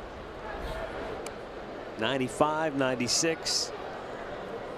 And Gaddis just keeps getting a piece of it. You figure if he could spin one up there, he might screw himself right into the ground. Well, yes, but in the back of his mind, he threw him that slider, that cutter that he threw the last time, and it didn't come back. Threw it by him that time. He stayed with the fastball, and Gaddis strikes out. That's number 8 for Bauer. That was a really good battle right there. 2 guys that he said, here I come, I'm coming at you, let's see what you got. And he finally located that outside. It looked like Gaddis tried to pull that a little bit more and swings through it.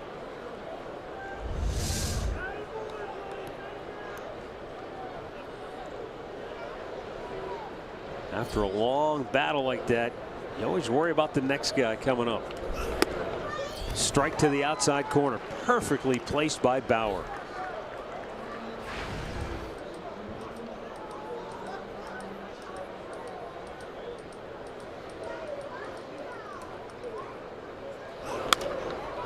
Big curveball, bounced harmlessly to third, 2 away.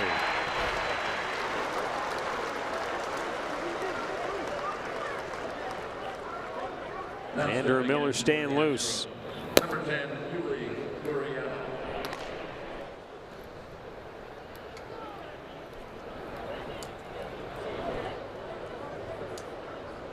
Figure one way or the other, this will be the last batter of the night for Bauer. Gurriel bounces it to short. Lindor takes care of it. McCann's 2-run homer has closed the gap to a run for the second time tonight. But Trevor Bauer has the Indians in front 5-4, middle of the 6th.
And the Cleveland Clinic call to the bullpen has been made by A.J. Hinch. The Astros manager will call on former Indians left-hander Tony Sipp.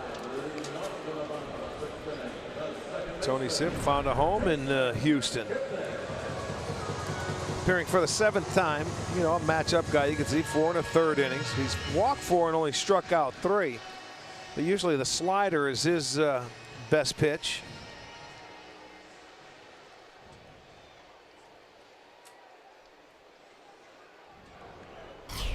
been scoreless in 4 of his 5 outings this year. And he gets a couple left-handers at least to start with Jason Kipnis and Chisenhall on deck.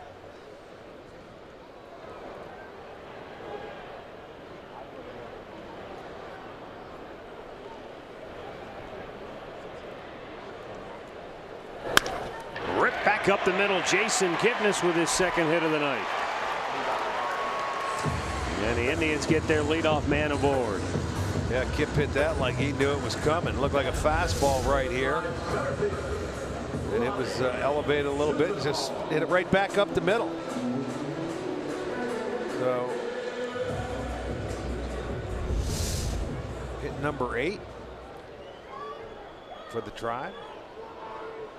Leadoff man aboard again. They did that last inning and they had success. They scored 2 runs. Every time they've had the leadoff man aboard, they've been able to score.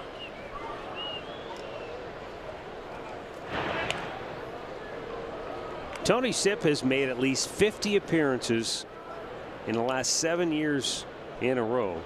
And the only reason it's not 8 years in a row is because his first year with the Indians, he only got into 46 games. Oh, is that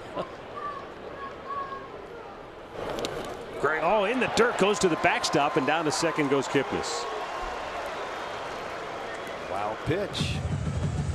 That works for the Indians. Let's see, as it goes down, you're going to see McCann. He raised up a little bit. He got up a little too quickly is why the ball went through the number 5 hole. Instead of just sitting there putting a protector on it, he came up to try and pick it.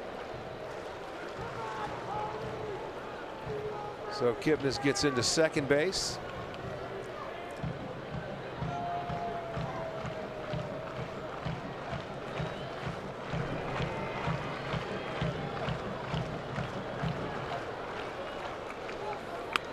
Bunted to third. Bare hand grab by Bregman. He'll throw out Chisenhall. Sacrifice gets Kipnis to third.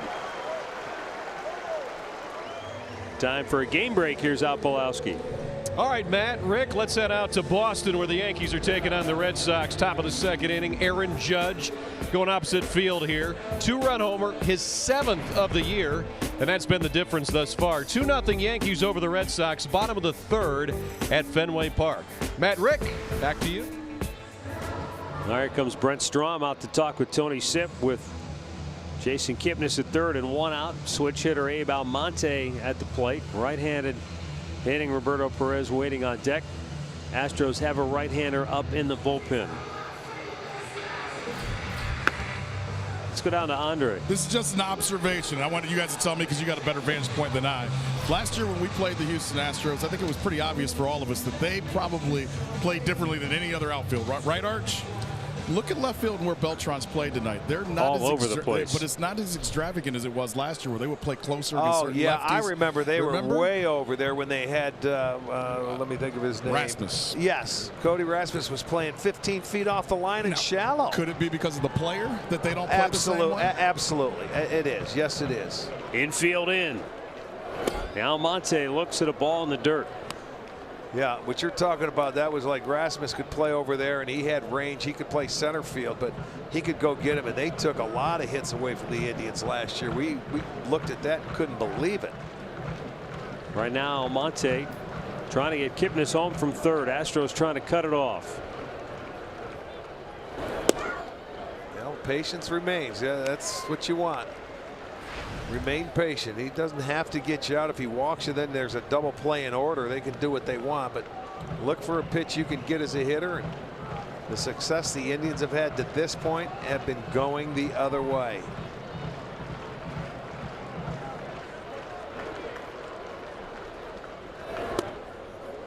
Three 3-0.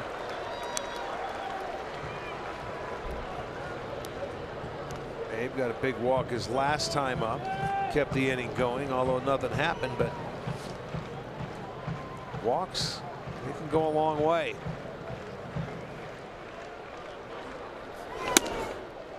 Ball 4, he walked him. And now A.J. Hinch is going to go to his right-hander Michael Feliz to face Roberto Perez. So we've got a timeout with Indians at the corners and 1 out in the 6th, and the Indians leading it 5-4.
League champions winter hat. That'll be this Friday and Saturday when the Indians will take on the Seattle Mariners. Just purchase upper box or upper reserve tickets for that Friday or Saturday's game at Indians.com and you get the winter hat. Now you got to take it off Andre's head, though. Yeah, you get it. Andre showed you last night, but you know what? You may not be able to use that cap till the winter because it seems like it's summertime right now. But that's the case. It was good. American League champion winter hat. Michael Feliz coming out for Houston to face Roberto Perez with 1st and 3rd and 1 out here in the 6th.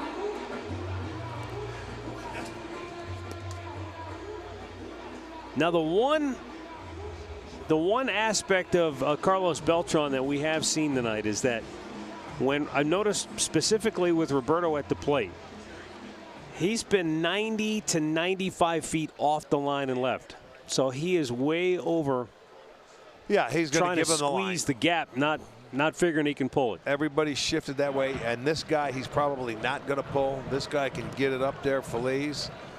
His swing rate, swing percentage, about 35% of times hitters swing and miss. He had 8 wins coming out of the bullpen last year. Second highest ever by an Astros rookie. Wow, bounced it in front of the plate and down to second goes Almonte. Well, that takes the double play. Second wild pitch of the inning for Houston. There you'll see it looked like a little breaking ball that he spikes down in the dirt, and this time McCann didn't try and pick it. He just wanted to put a pad to it, and wisely Almonte just jogs into second base. Surprised a guy with a good fastball like that goes first pitch slider? Not really. Probably looking for a double play if he could throw it for a strike or near the strike zone. Threw the fastball by him. There it was. He had his chance there. Right now looking for a fly ball. Again, the infield is in, but with 1 out you expect it to be in. Here's where Almonte has to know where the outfielders are, because if anything should go off the end of the bat or flare, he's got to know to get a read and get a good jump, and could possibly score 2 with the infield in. Out of play. Because even though a team plays the infield in, their outfielders, they don't follow suit. They stay back where they normally play. So that's that little extra room of about 20 feet between your infield and outfield.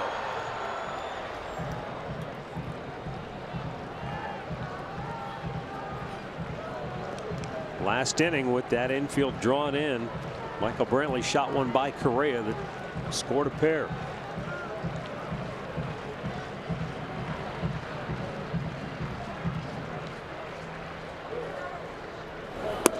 Blowing away, 2-2. That might be the pitch he wanted on the first one there. That pitch right there, instead of bouncing and allowing Almonte to get to second, so McCann wants to go out and have a chat with him and tell him what we're going to do here.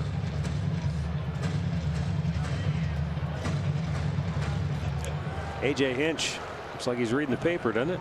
He is. There's some important stuff on that paper. Every inning the Indians have had their leadoff man aboard, they've scored.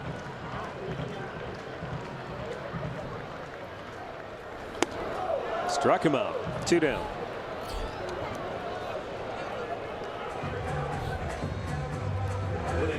Come back with a slider here in this situation. He says throw it for a strike, and he did.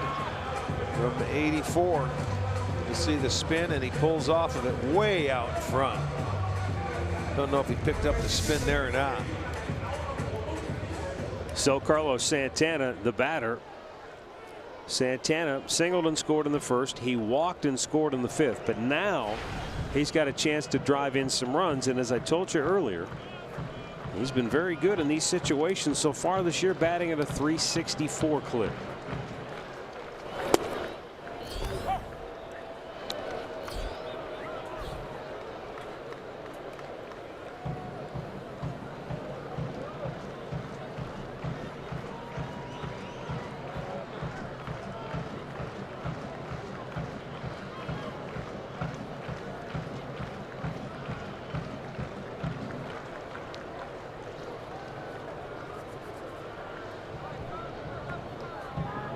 The Astros swing the infield around. They got 3 on the right side. Bregman, the third baseman, near the bag, so the whole left side of the infield wide open.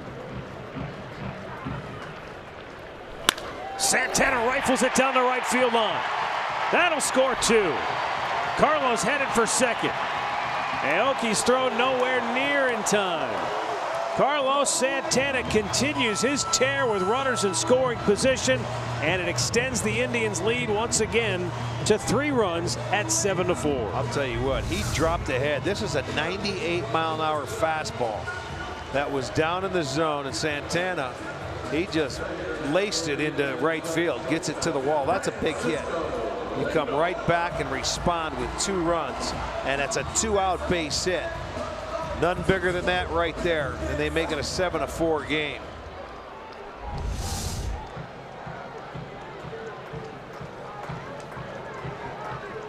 That's their 4th double tonight. Boy, that's a big hit, huh? Stop that momentum.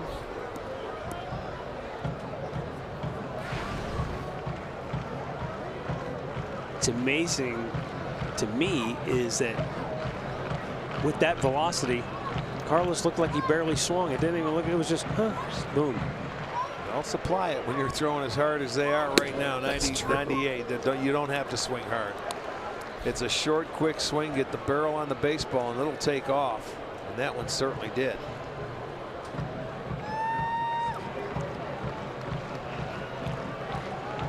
Lindor's had a good night. He's walked, doubled, scored 2 runs.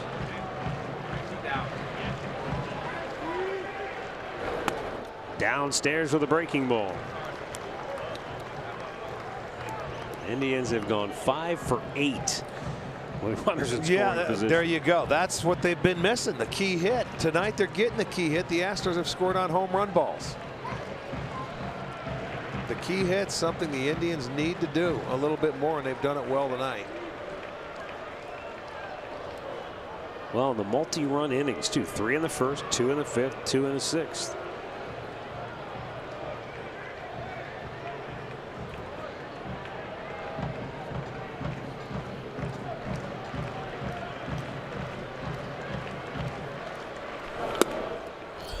And that's low. 3-1. So Michael Feliz, he did strike out Perez, but then gave up the 2-run double to Santana. Now behind Lindor, 3-1. Houston bullpen quiet for the moment. Andrew Miller up and ready to come in for Cleveland. Here's the 3-1 to Lindor, and he reaches out, throws the bat at it in the air, and Aoki is there to make the catch to end the inning. But Carlos Santana restores the Indians' advantage. 7-4 Tribe as we head to the 7th.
At Elk and Elk, proud partners of the Cleveland Indians. Call 1-800-ELK-OHIO. And by the new 2017 Kia Optima.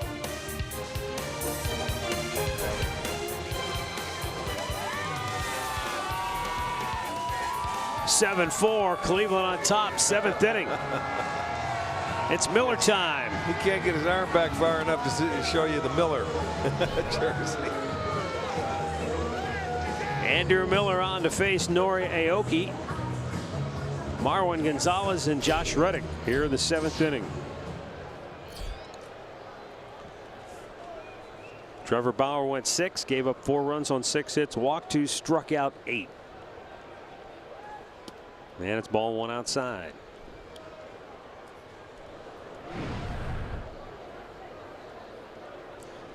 Miller came out for 2/3 of an inning last night, gave up a couple of hits, but got the double play ball.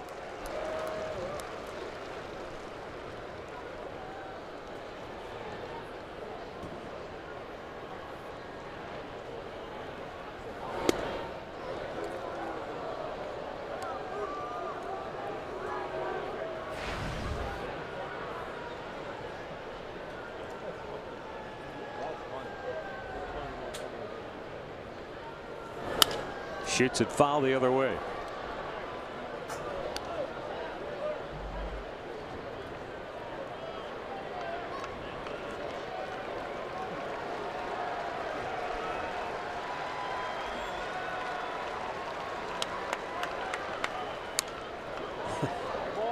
He's bailing, he's moving, and he slaps it foul anyway. I mean, he's just a pest.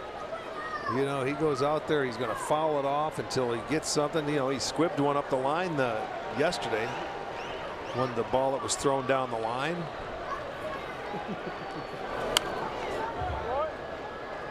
He's only struck out 4 times in 52 plate appearances.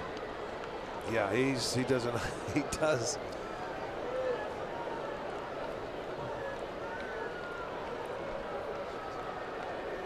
This guy could spoil a dozen baseballs in a hurry, though.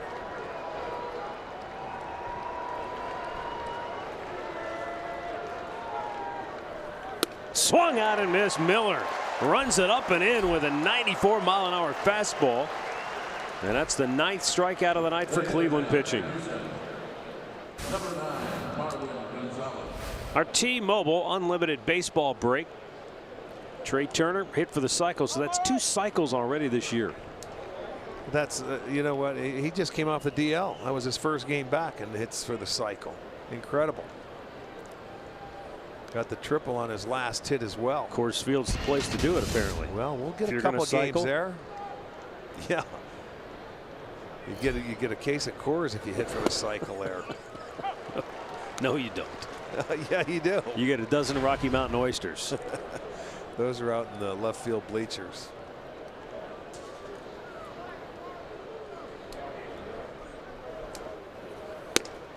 Up and away, 1-1.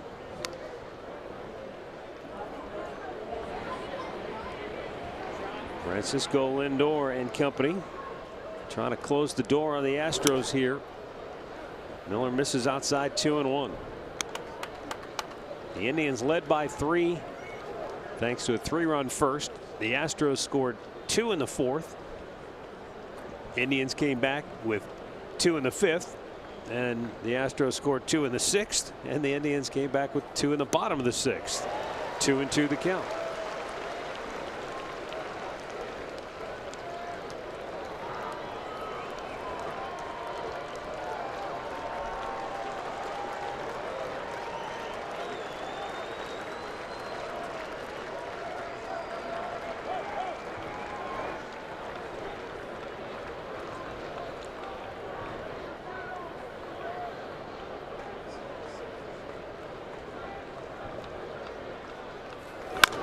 Weekly bounce to first. Santana had to wait back on it, and he can't come up with it. He let the ball play him right there. That's an easy ground ball, got caught in between. And that's going to be the Indians' 13th there. They have in the last week, when we were on the road in Minnesota, we were rated 3rd in the league. Look at him back up and waited for that ball. He didn't attack it and be the aggressor there. He waited for it. He got himself a tough hop and just never recovered. So he will reach on an error.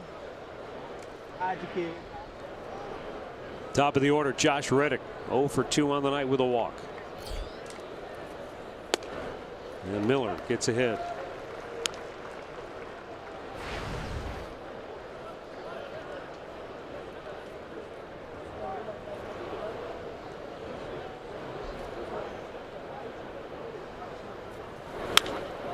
Hit fouled on the right side. I told this. Yeah, you're right. Perez going to go out to talk with Miller.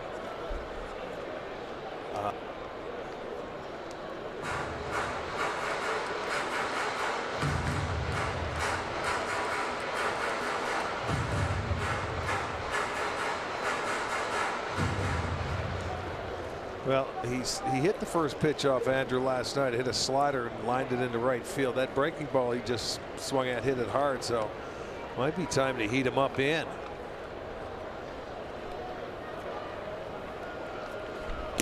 Down in the dirt.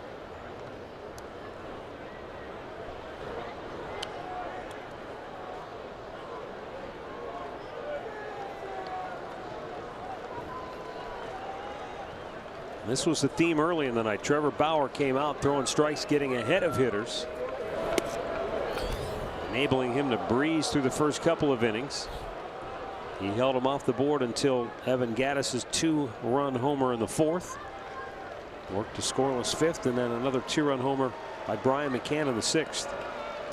Now the 2-2 to Reddick, and Miller sees him foul it off to the left side.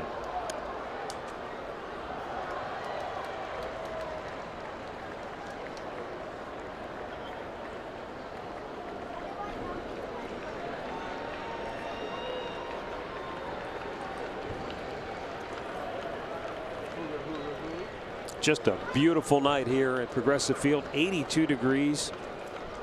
No breeze at all. Down low, full count. You know, I was thinking about this.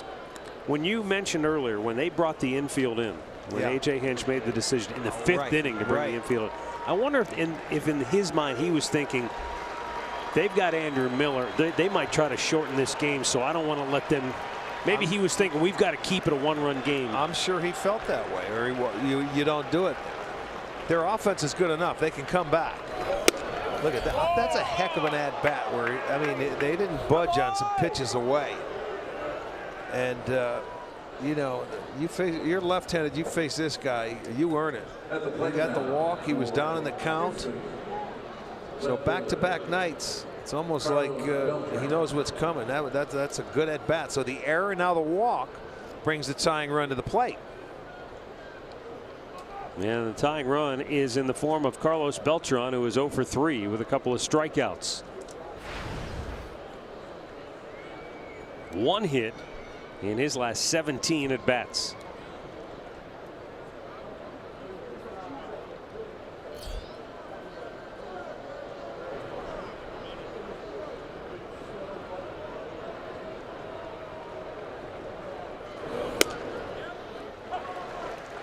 Off-speed pitch gets ahead.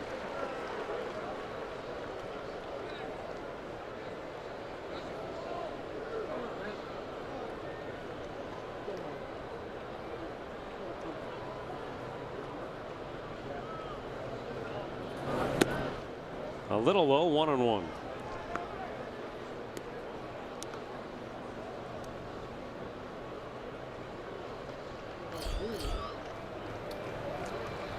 Bryant Shaw getting loose in a hurry. Really looking for a ground ball here. And a foul back.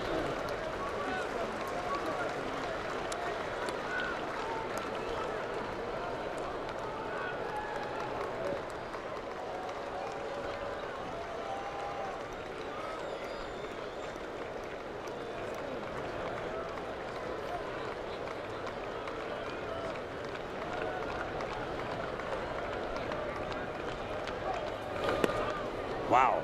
Did I get him? I don't know if I didn't see the umpire make a decision. Maybe the spike got caught in there. Now Here comes A.J. Hinch. Hold on. He's saying, hold on a second.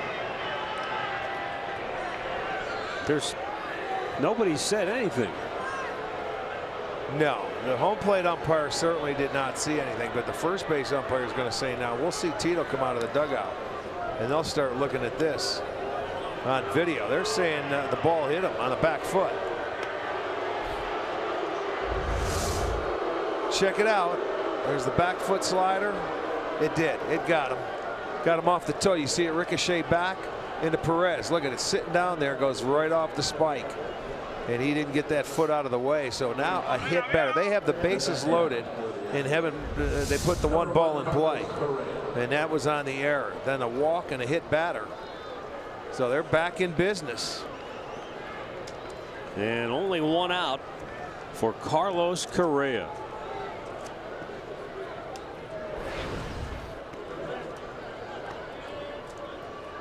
Boy, isn't it amazing? You give a team an extra out. Should have been 2 out, nobody on. And here you go. You have bases loaded and just the 1 out with a dangerous hitter coming to the plate. Fastball and a strike at 97 miles an hour. Miller reaching back.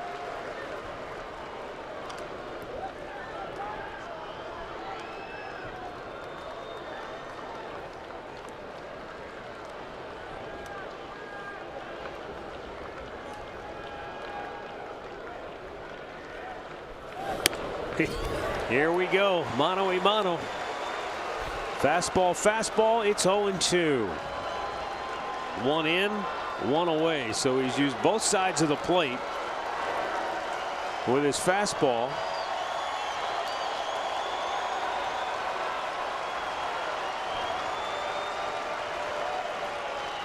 Stayed right with it. Yeah, he wasn't going to speed it up. He elevated it though.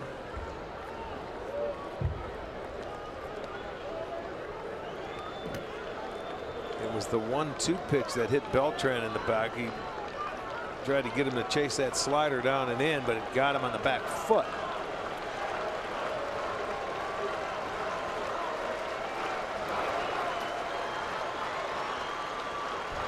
There's the 0-2. Low. Pretty good take with 2 strikes. You got to wonder though, Miller worked 2/3 of an inning last night. Closing in on 30 pitches here this evening.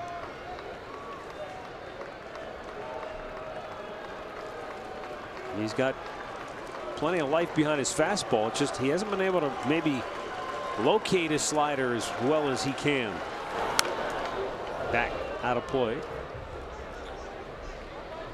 It stays 1-2. Pretty good swing at that slider right there, and instantly Perez goes out to talk to him. He got ahead of him with the 2 fastballs. He fouled one off. Watch this slider. They want it in, and he left. Oh boy, left it out over the plate. Maybe got away with one there, but when you have 2 strikes, it's tough to commit. That got a lot of the plate. I don't think that's where he wanted it.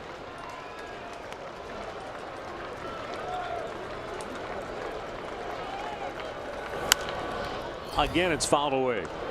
Again, you're seeing a Houston team that they battle. They lay off pitches. They don't chase like a lot of teams will when they're down. Very disciplined. This is a good ball club.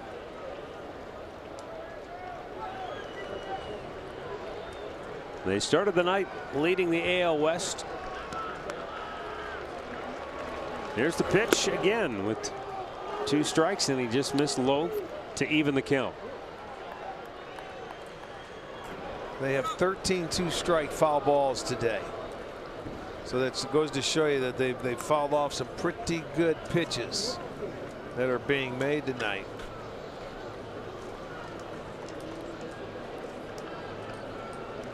Houston and Washington began the day with the best win percentage in baseball, both at 700.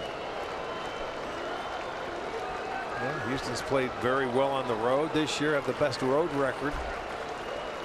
Swung on and missed. He got him. Andrew Miller pulled the string and strikes him out. 2 down.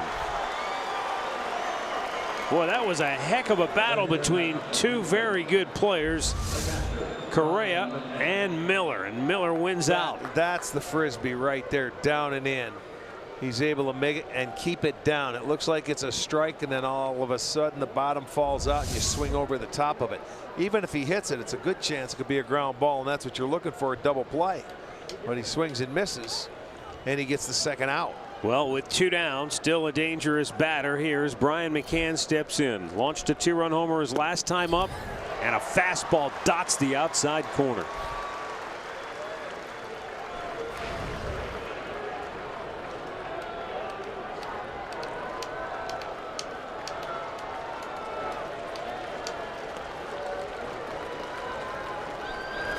Swung out and missed. He threw the slider that time, and McCann just waved at it. It's 0-2. And now this crowd's starting to make some noise. Yeah, they are. They're up on their feet. They want to see him out of this inning with a 0.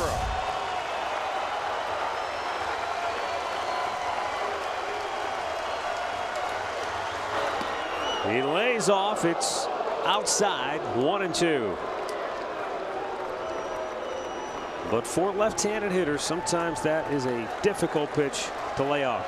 The end result, you see it's way outside, but when it's coming in, you can't convince yourself of that. Pick it up from the second baseman. Got him looking. Miller punches out McCann to end the inning. The Astros leave him loaded. And the Indians maintain a 7-4 lead.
What a job by Andrew Miller getting out of it. Quite a predicament with the bases loaded and 1 out. And the best hitters for the Astros took their hacks but came up empty. Now James Hoyt will be the 4th Astros pitcher to work here tonight, as he pitches the bottom of the 7th inning. And as promised earlier, it's Miller time, brought to you by Miller Lite. Michael Brantley has had quite a night. Yeah, breaking ball, his first at bat going where Josh Reddick could not catch it, up to the wall. That drives in a run, and then this is the big one right here. Infield in, nobody out. Hits a shot past Correa at short, drives in a pair, and that opened it up and got him back to that 3-run lead. Houston came back. The Indians responded. This has been a good ball game. The Indians hitting with runners in scoring position tonight. 2 good teams. And we've had 2 pretty good games. The Indians were like 0 for 12 the last 2 games with runners in scoring position. Tonight 5 for 9. Can't believe they haven't had that many opportunities last night.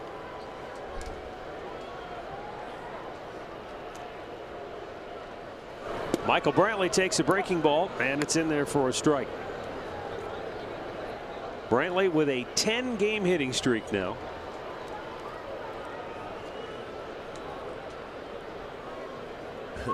That shouldn't shock anybody. No, he's got because 16 hits and 41 at bats during his streak. He's as consistent as you can get with his approach.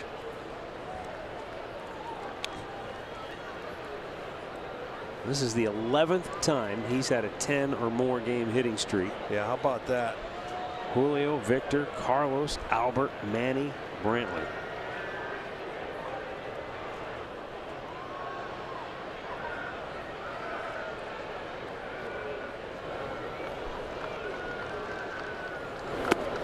Got him to chase one down and in.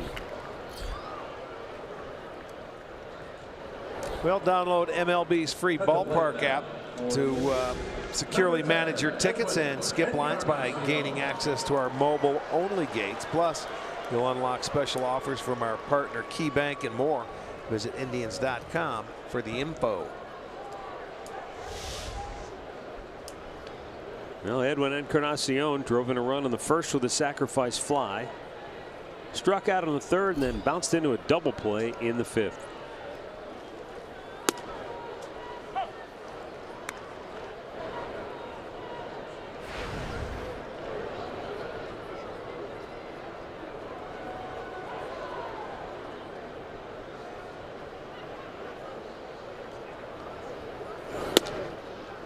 Blowing away with a fastball.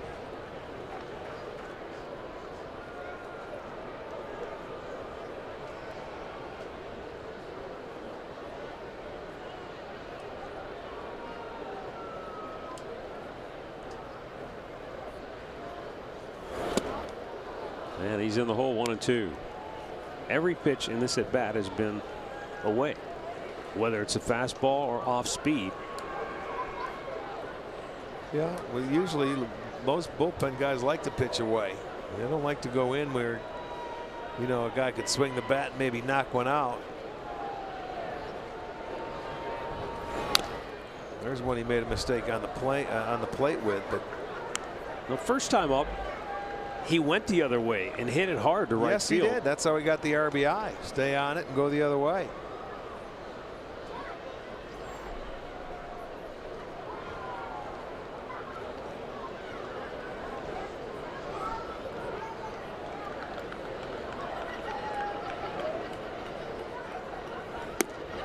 Missed down low, 2-2. White last year making his first appearance in the big leagues. A 30-year-old rookie for the Astros last year. Went 1-1 in 22 appearances. It looks like he's got a pretty nice slider. I don't know if that's a split or a change that he throws.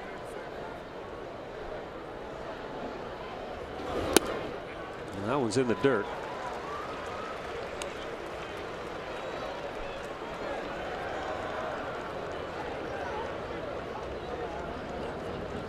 It is a splitter. Fastball, slider, splitter combo. That's, well, the way it went down, it sort of looked like a split, that's for sure.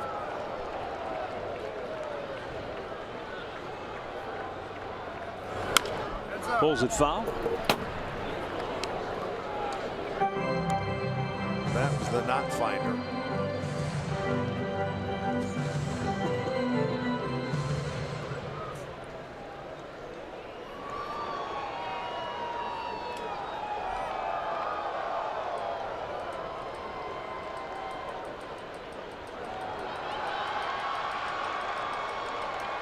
The 3-2 to Encarnacion, and he just reached out, punches it the other way.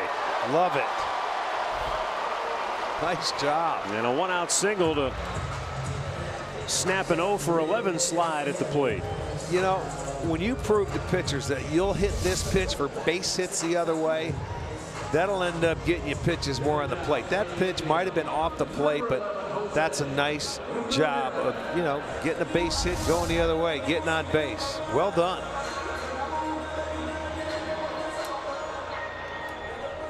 So for Edwin, that's his first hit of the night. The Indians now in double digits with 10. Ramirez with an RBI double in the first. That's in the dirt. Scooped out by McCann.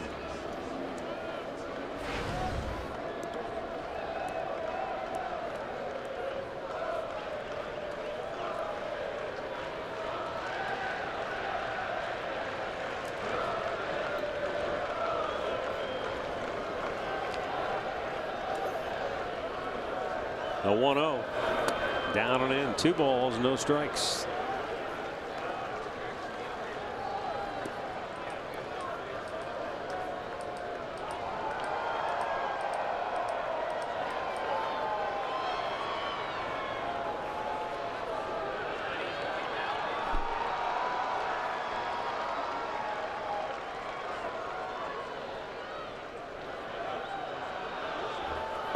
Down low.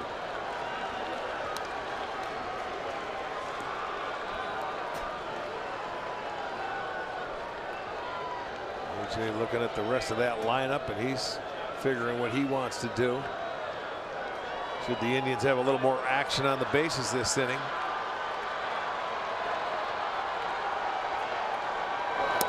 Way inside. Wasn't even close. Almost clipped him. And now the Indians have 2 on with 1 out, and here comes Brent Strom. The pitching coach makes yet another trip to the mound. Means that bullpen will be up and getting loose now again. You mentioned before, James Hoyt, though, he's one of those stories that comes along every once in a while that reminds us that if you just don't give up on your dream, it can still come true. And I mean, here's a kid who he was pitching an independent ball. He went to junior college in California. Then he went to college in Louisiana, where he helped out with a high school team while he was working on sailboats part-time. Yeah, that is amazing. He pitched. He went back to baseball after he attended a tryout for Yuma in the independent and now defunct North American League. After that team went belly up, he pitched in another independent league. 3 weeks later, he went to the Mexican League, and that's where he caught the eye of a big league scout. Wow. Took the 310 to Yuma. You take that. That's tough. You want to try and survive. But, and you know, good for him. How many? First of all, you don't see many 30-year-old rookies, but like you say, if you're persistent, like he has been, good for him. He's getting a shot at it. Right now, Jason Kipnis is trying to shoot one out of here. He's 2 for 3 on the night. Fouls it right back. And now he's down on the count 0-2. After he couldn't find the strike zone for Ramirez, he jumps right up top. It's 0-2 now to Kip. Brent Strom's the horse whisperer. Yeah, remember, he went out in the second or the first inning. Yep. And McCullers looked like he might be out of the game, and whatever he said, boy, he turned it around quickly. In a hurry. That's how you want it to work when you're a pitching coach. You know, you want him to get outs, because how many times have we seen it? Pitching coach goes out, the next guy comes up, either gets a double, homer, or something. In the dirt. And I've talked to so many different pitchers and pitching coaches over the years, and sometimes those meetings in the mound are complete nonsense. Like, they don't really say anything. Right. They're just trying to break the flow, just give you something. I mean, they might just come out with a joke, something humorous, just right, to get to loosen your you mind. up. Yeah, to stop gripping the baseball like you're trying to squeeze it to death. But then sometimes it is a mechanical flaw. Hey, you know, or hey, use your fastball. Don't forget about your best pitch. Lays off. He did not go. That's the splitter. Tried to get him to chase. Indians a lot of success tonight with their 10 hits, 7 of them going the opposite way. 2 of them have been pulled, 1 right back up the middle.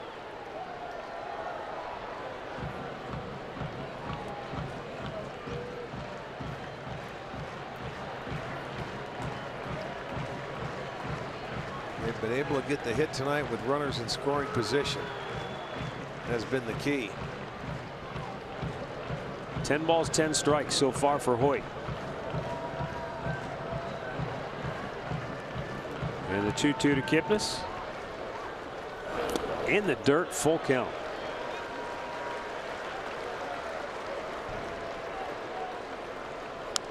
Well, if you're Jason Kipnis, you're up 3. There's 2 on with 1 out. You got to be looking fastball. He can't afford to walk you, can he? No, but you know, he was down 0-2 and he's worked the count full, so maybe he's picking him up a little better now.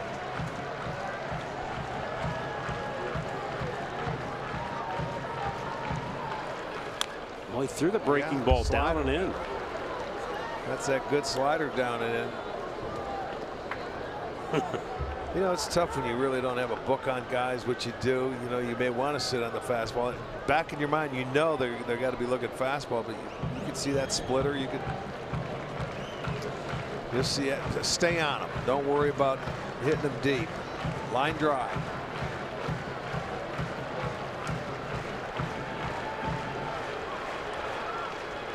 Another breaking ball, slowly chopped foul.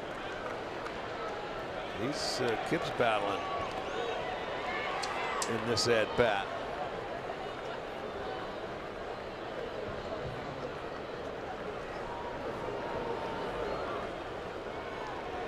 I didn't travel from Idaho to Mexico to Yuma to just groove a fastball here. You're getting my best stuff, whatever that may be. Meanwhile, Kip's starting to maybe work his way back into form with 2 hits on the night.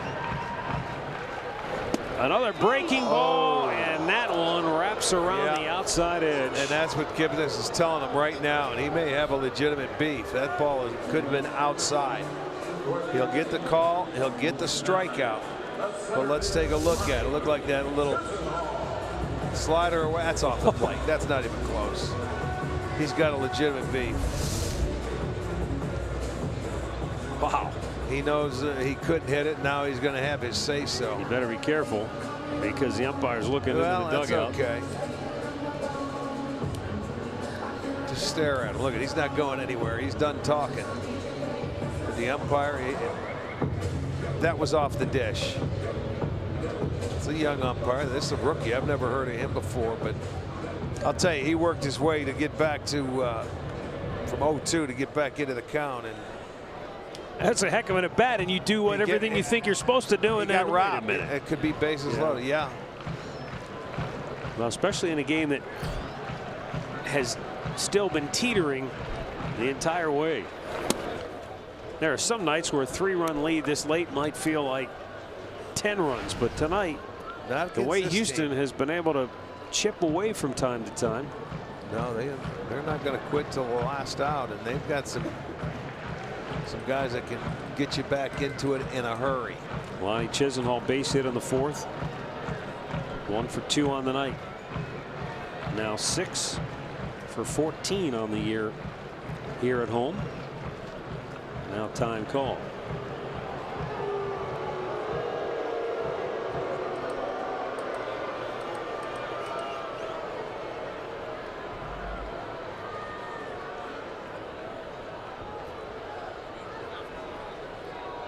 Brian Shaw up in the Cleveland pen. Houston bullpen, from what I can tell, is quiet.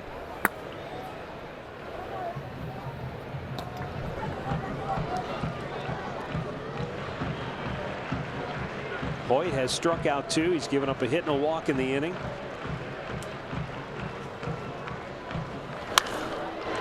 foul, first base side.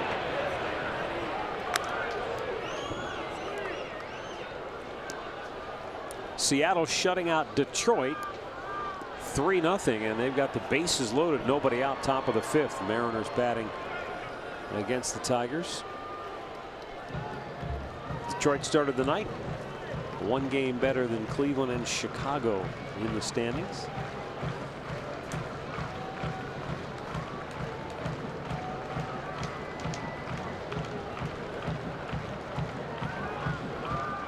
Now the 1-1. In the air, left field. Back is Beltran. And makes the catch. Indians strand a pair. We head to the 8th. 7-4 Cleveland.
What a night here in downtown Cleveland. Weather ideal. Yes, it is. 80 degrees at game time. Just a little bit of a breeze I noticed is starting to pick up out the right center field. But man, I mean, you're sitting in shirt sleeves, end of April. This is just fantastic. Yeah, good ball game going on too, as Brian Shaw is going to come into it for the 8th inning in relief of Miller.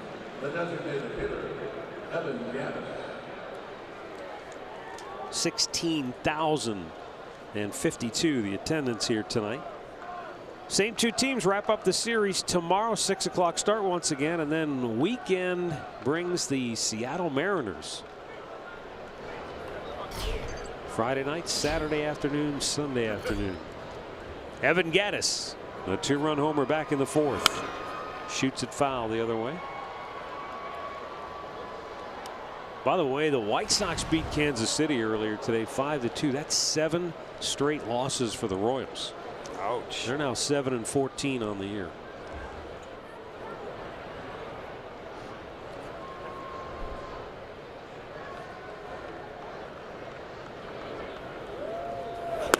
Low and away, 1-1.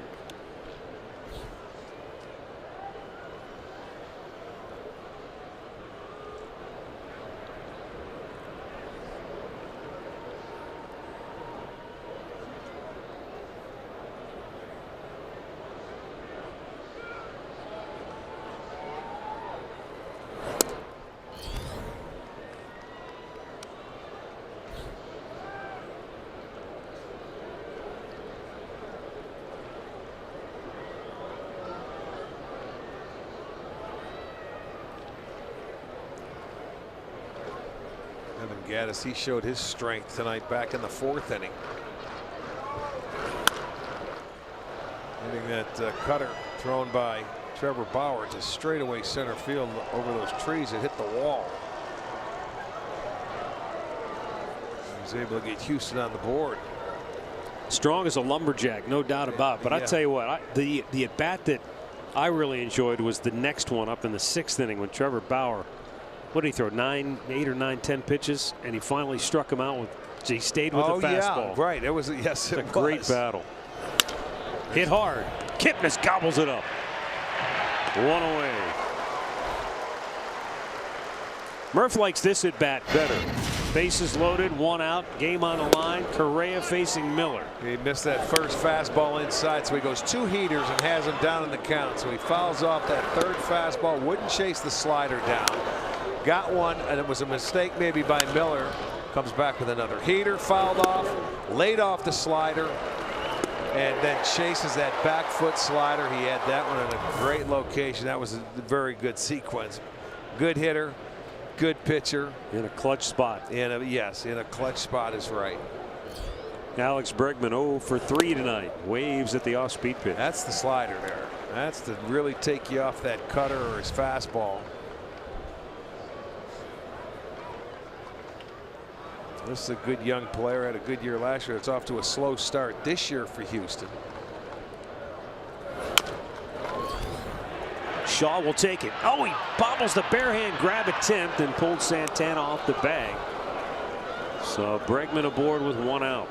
Let's see if they give him a hit here because he has him dead to rights. He went with the bare hand and then never came up with it. Maybe tried to rush it a little bit. Watch, take his eye off it. Never picked it up.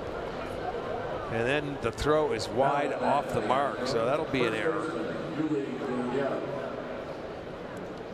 Second error for the night. You know, the Indians are in one of those funks in the last week where if they make one, they make 2 or 3. They're making multiple errors. You think about that game in Minnesota. Chicago on Sunday. They committed 3, could have been 4. And they did the same thing in Minnesota. They had 4 errors when we were in Minnesota, and that is their 14th now. So 10 errors in the last week. Don't let that get contagious. You don't want to give extra outs to a good ball club.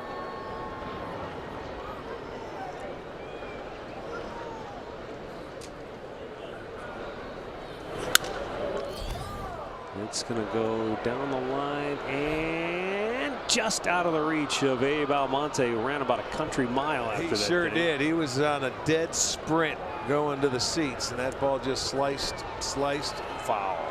I mean, you watch how far he had to go, and he would have had to make a slide if it even stayed in, but it just barely hit that railing. Those ones you hate as an outfielder. You know what? Because you have to run in case. You know it's not going to be fair, but you got to hustle all the way over there and then get your way back.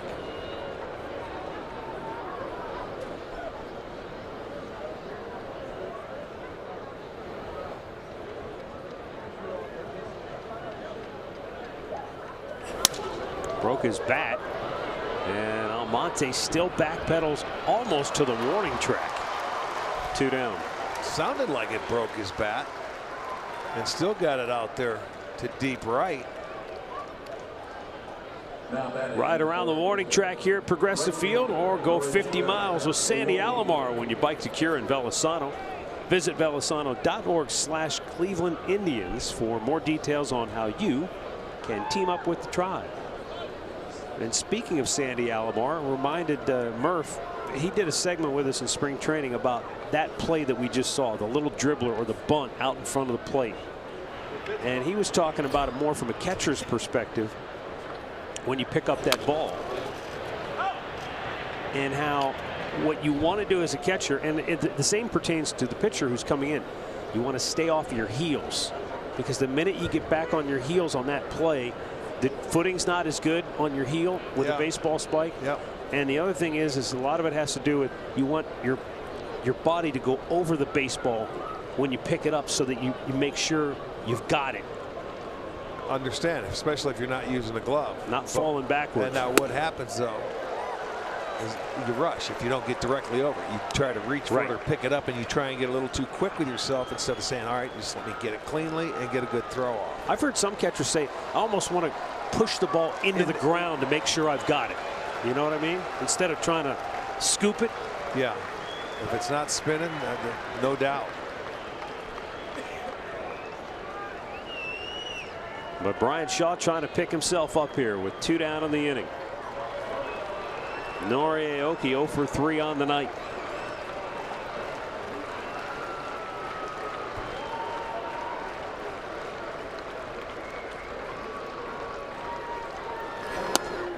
Took off a little bit. 1-2.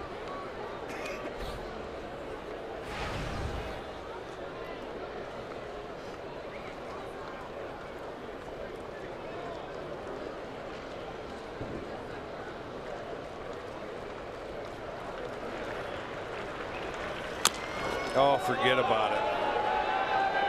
No chance anywhere. You talk about that went right off home plate. I don't know that I've ever seen a ball go that chop high off the plate. That thing had to be 30, 40 feet in the air. Ramirez gave a fair catch. This is incredible. Look at this off the plate, and I mean, look at that thing bounce.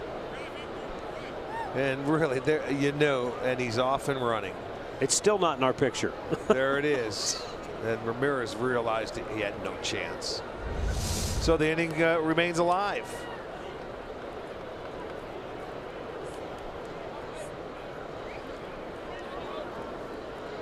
Well, last inning, they loaded the bases on an error, a walk, and a hit batter.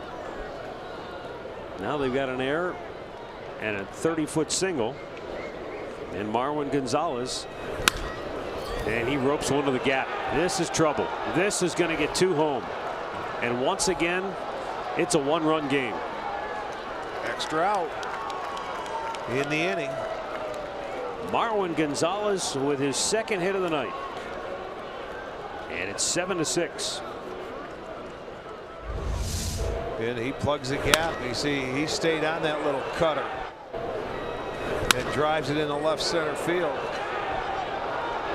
Nobody going to get there with 2 outs. You're off and running. Aoki can run, so you know, just a little infield hit and an error kept the inning going, and they cash it in. Well, and Cheeto's going to go for the 4-out save. He's got Cody Allen coming in with 2 out in the 8th. We'll be right back.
Second base, that's the tying run. Cody Allen making his 8th appearance. He's 3 for 3 in save situations. And then he's got Josh Reddick coming to the plate, who is 0 for 2 with a couple of walks.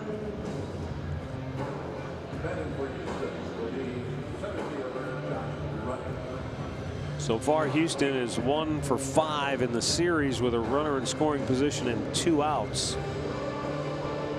But through the first 20 or so games, they're the best team in baseball in that category. Well, both teams tonight have scored in 3 innings, and it's all multiple runs. There's been not a single run on the board. It's all either 2s, and the Indians are the only team with the 3. So that's the difference coming back in the bottom of the 1st.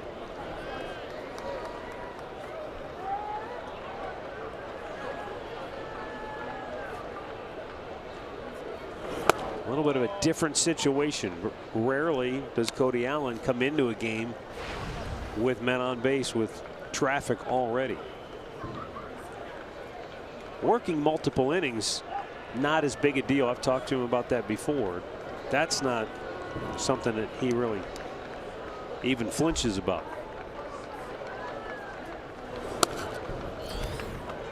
But guys I think they just get so used to working a clean inning. Creatures of habit. Yeah, I mean, This is if a little different. manager can, he'd like to bring in his guys on a clean inning and let them go ahead and pitch on their own. But in certain circumstances, like tonight, he's going to have to get Cody. Cody hasn't pitched a lot recently, so he's going to get an opportunity to get 4 outs. And this is the big one right here. Big curveball, and it's called a strike. Reddick not happy as he turns back to his dugout and mutters a few words that we can't say on television. Well, you've had a couple of hitters walk up, and we just saw Kipnis. He's saying that's high. That can't be a strike. But it is called one, and it's a 2-0 count. So he's thinking I could be sitting 3-0 right here.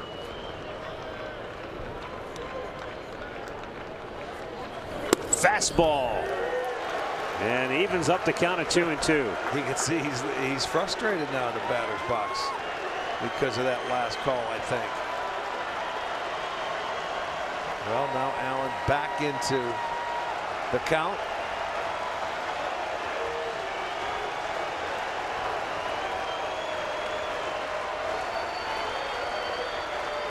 Cody's 2-2. Weekly tap to Lindor. Throw over, got him. Cody preserves the 1-run lead.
Josh Reddick, you could fry an egg on his forehead, he's so hot. He and the umpire, Stu Shearwater, had a few words right at the end of the inning before he went to the dugout. And I think Reddick was on thin ice. He was just about to be tossed when manager A.J. Hinch came out and took up the cause. Here's Chris Davinsky, right-hander, coming on to work the bottom of the 8th. And it's Almonte, Perez, Santana due up for Cleveland.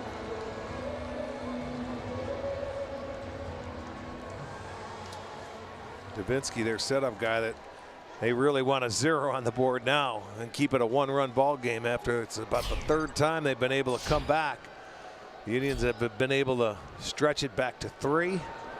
They have cut it to 1 a couple of times. Swung on and missed. This might be one of those trades that you look back on if you're the Astros some point and say, man, did we get a steal here? They sent Brett Myers to the White Sox. Oh boy, to get this guy. You're right. Swung on and missed. Last year, Davinsky pitched 108 innings and had a 2.16 ERA. Now, he did make 5 starts, but had 104 strikeouts in 108 innings. Not bad for your first foray into Major League Baseball. Oh man, just 94 miles an hour. He wasted no time, and that's after the 2 off-speed pitches to get ahead that he was able to swing at. Let's go down to Andre. Hey guys, Davinsky's thought of very highly over here for the Indians clubhouse. Tito yesterday, when he was talking about the Houston Astros being a team built for October, he brought up Davinsky. He says when they saw them last year, he said this kid jumped out to him with what he can do with his arm. He started against the Indians last year, but they've used him in the bullpen because he can do multiple things for the Astros, and they think he changed their fortunes last season. Yeah, and give you multiple innings as well late in the game. Well, he's 94 consistently with his fastball.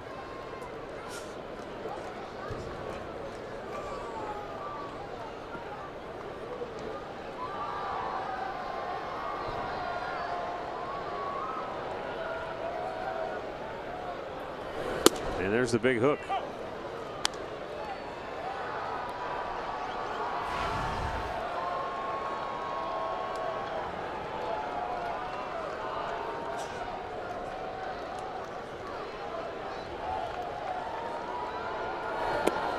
And Perez waves at it. 2 quick strikeouts, and neither one of those were a contest. Well, you see his fastball is at 94, 95, but look at the circle change. Same arm speed, and I mean the 2 changeups he's thrown to the first 2 hitters. Not even close. I mentioned he made a handful of starts last year. In his 43 relief appearances, he had 83 strikeouts in 84 innings. He's punched out the first 2. Now Carlos Santana, who hits one hard on the ground to first, backhanded by Gurriel, and the Indians go in order. We head to the 9th. Cody Allen will try to finish it when we return.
We enter the 9th inning. Back here in center field, Jensen Lewis, Al Pulowski. Great game, Jensen. We've seen everything. It's all about response runs, and I think the biggest key tonight is we'll go back and review Andrew Miller against Carlos Correa, one of the great at-bats of the season this far. We'll have that on Indians Live, brought to you by Conrad's Tire Express and Total Car Care right after this one. Back upstairs we go. Here are Matt and Rick for the 9th. Fellas. All right, thanks, gentlemen. Here we go. It's going to be Cody Allen against Carlos Beltran. Then you've got Carlos Correa and Brian McCann. Low fastball, bottom of the zone. Here's what they've done in their respective careers against the Indians closer.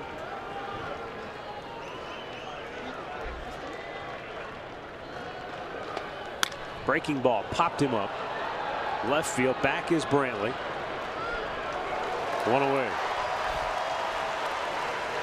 Looking back at the storylines brought to you by Mazda.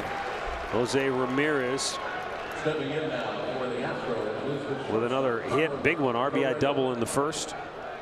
And the Indians got to McCullers early. Then he settled in, and then they tacked on 2 more big runs in that 5th inning. So based on what he had done in his first 4 games, they roughed him up. Yeah, yeah, no kidding. But he did have his streak stopped. He had struck out 6 batters in his last 17 starts. And he finished with, what I think, 5 tonight. So that is correct. Comes to an end. 5. Carlos Correa.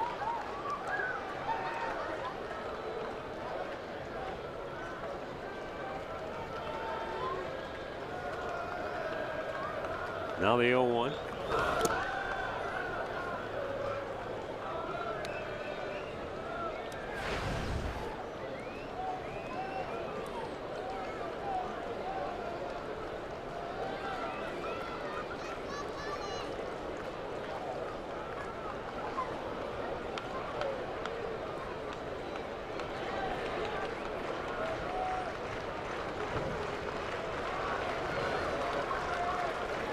Breaking ball, and he swings over the top of it. 1-2.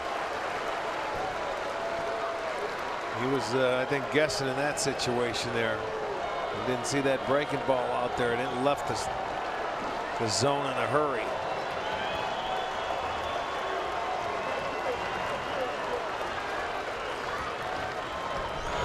Swung out and missed. He came right back with it. 2 down on the 9th.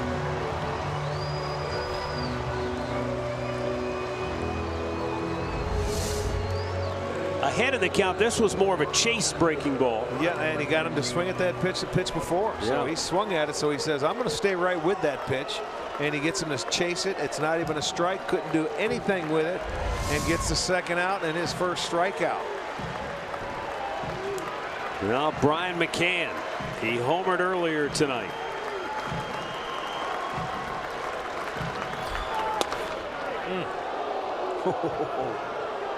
What's wrong with that? Wow, it has been a puzzling strike zone at times.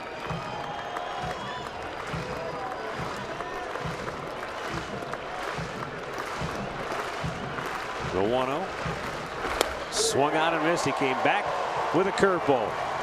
Indians have that 3-man shift to the right side. Jason Kipnis playing way out on the outfield grass. McCann has been a dead pull hitter.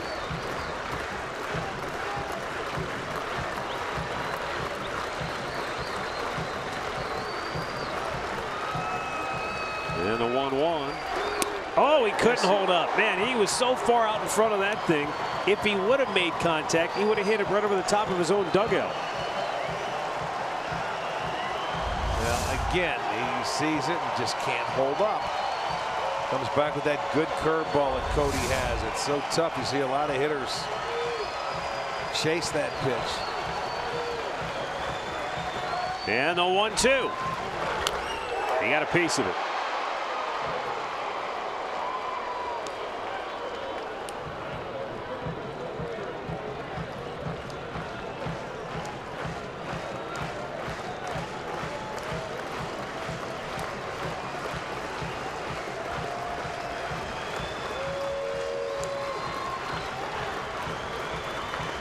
Big sigh from Cody Allen. Now the 1-2, and it's a little high.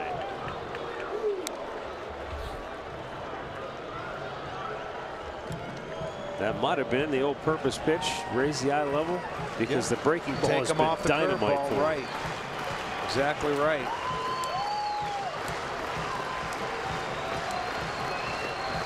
Shakes, agrees, and the 2-2. Curveball hit off of his foot, and McCann goes down in a heap. Well, they better hope he gets up, because they've got enough injuries on that ball club. He went right off his front foot. Check it out.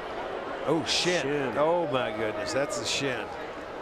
Now, those catchers are usually tough, but I'll tell you what, that hurts.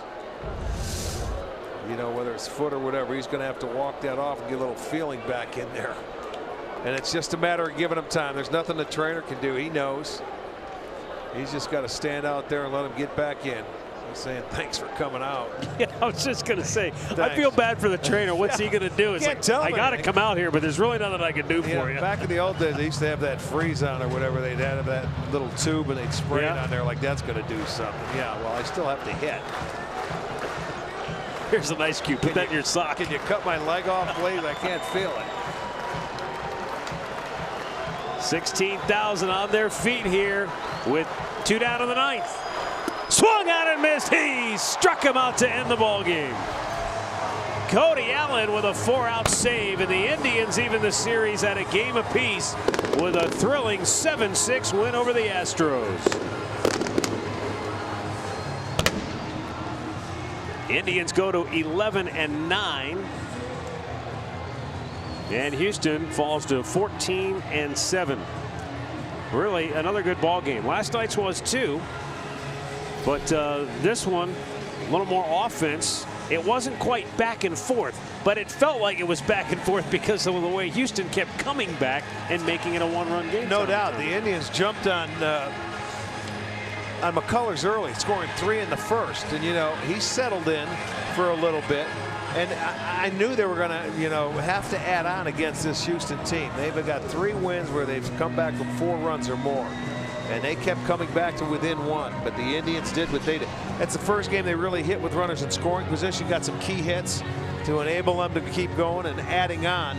And, you know, Houston never quit. They had the long ball working. And then the Indians defense got a little sloppy. They gave up a couple unearned runs in the 8th. But they were able to hold on. Cody Allen, the big guy, man, with the 4-out save. That's exactly what the Indians needed. Well, here's our Pat O'Brien play of the game. Cody Allen getting it done with 4 huge outs. Yeah, coming in the 8th inning, an easy ground ball to get out of that inning. And then he comes right back out. And Cody's the master, man. He does not have a thought in the mind about coming out and getting 4 outs and moving it on. But he comes up, easy strikeout there. And then back-to-back strikeouts and gets the save, and a job well done. So the Indians even the series. They got a chance to look forward to tomorrow with Kluber on the mound and close it out and win the series at home. So the final tonight, Cleveland 7, Houston 6, and we'll be back with a few final thoughts right after this.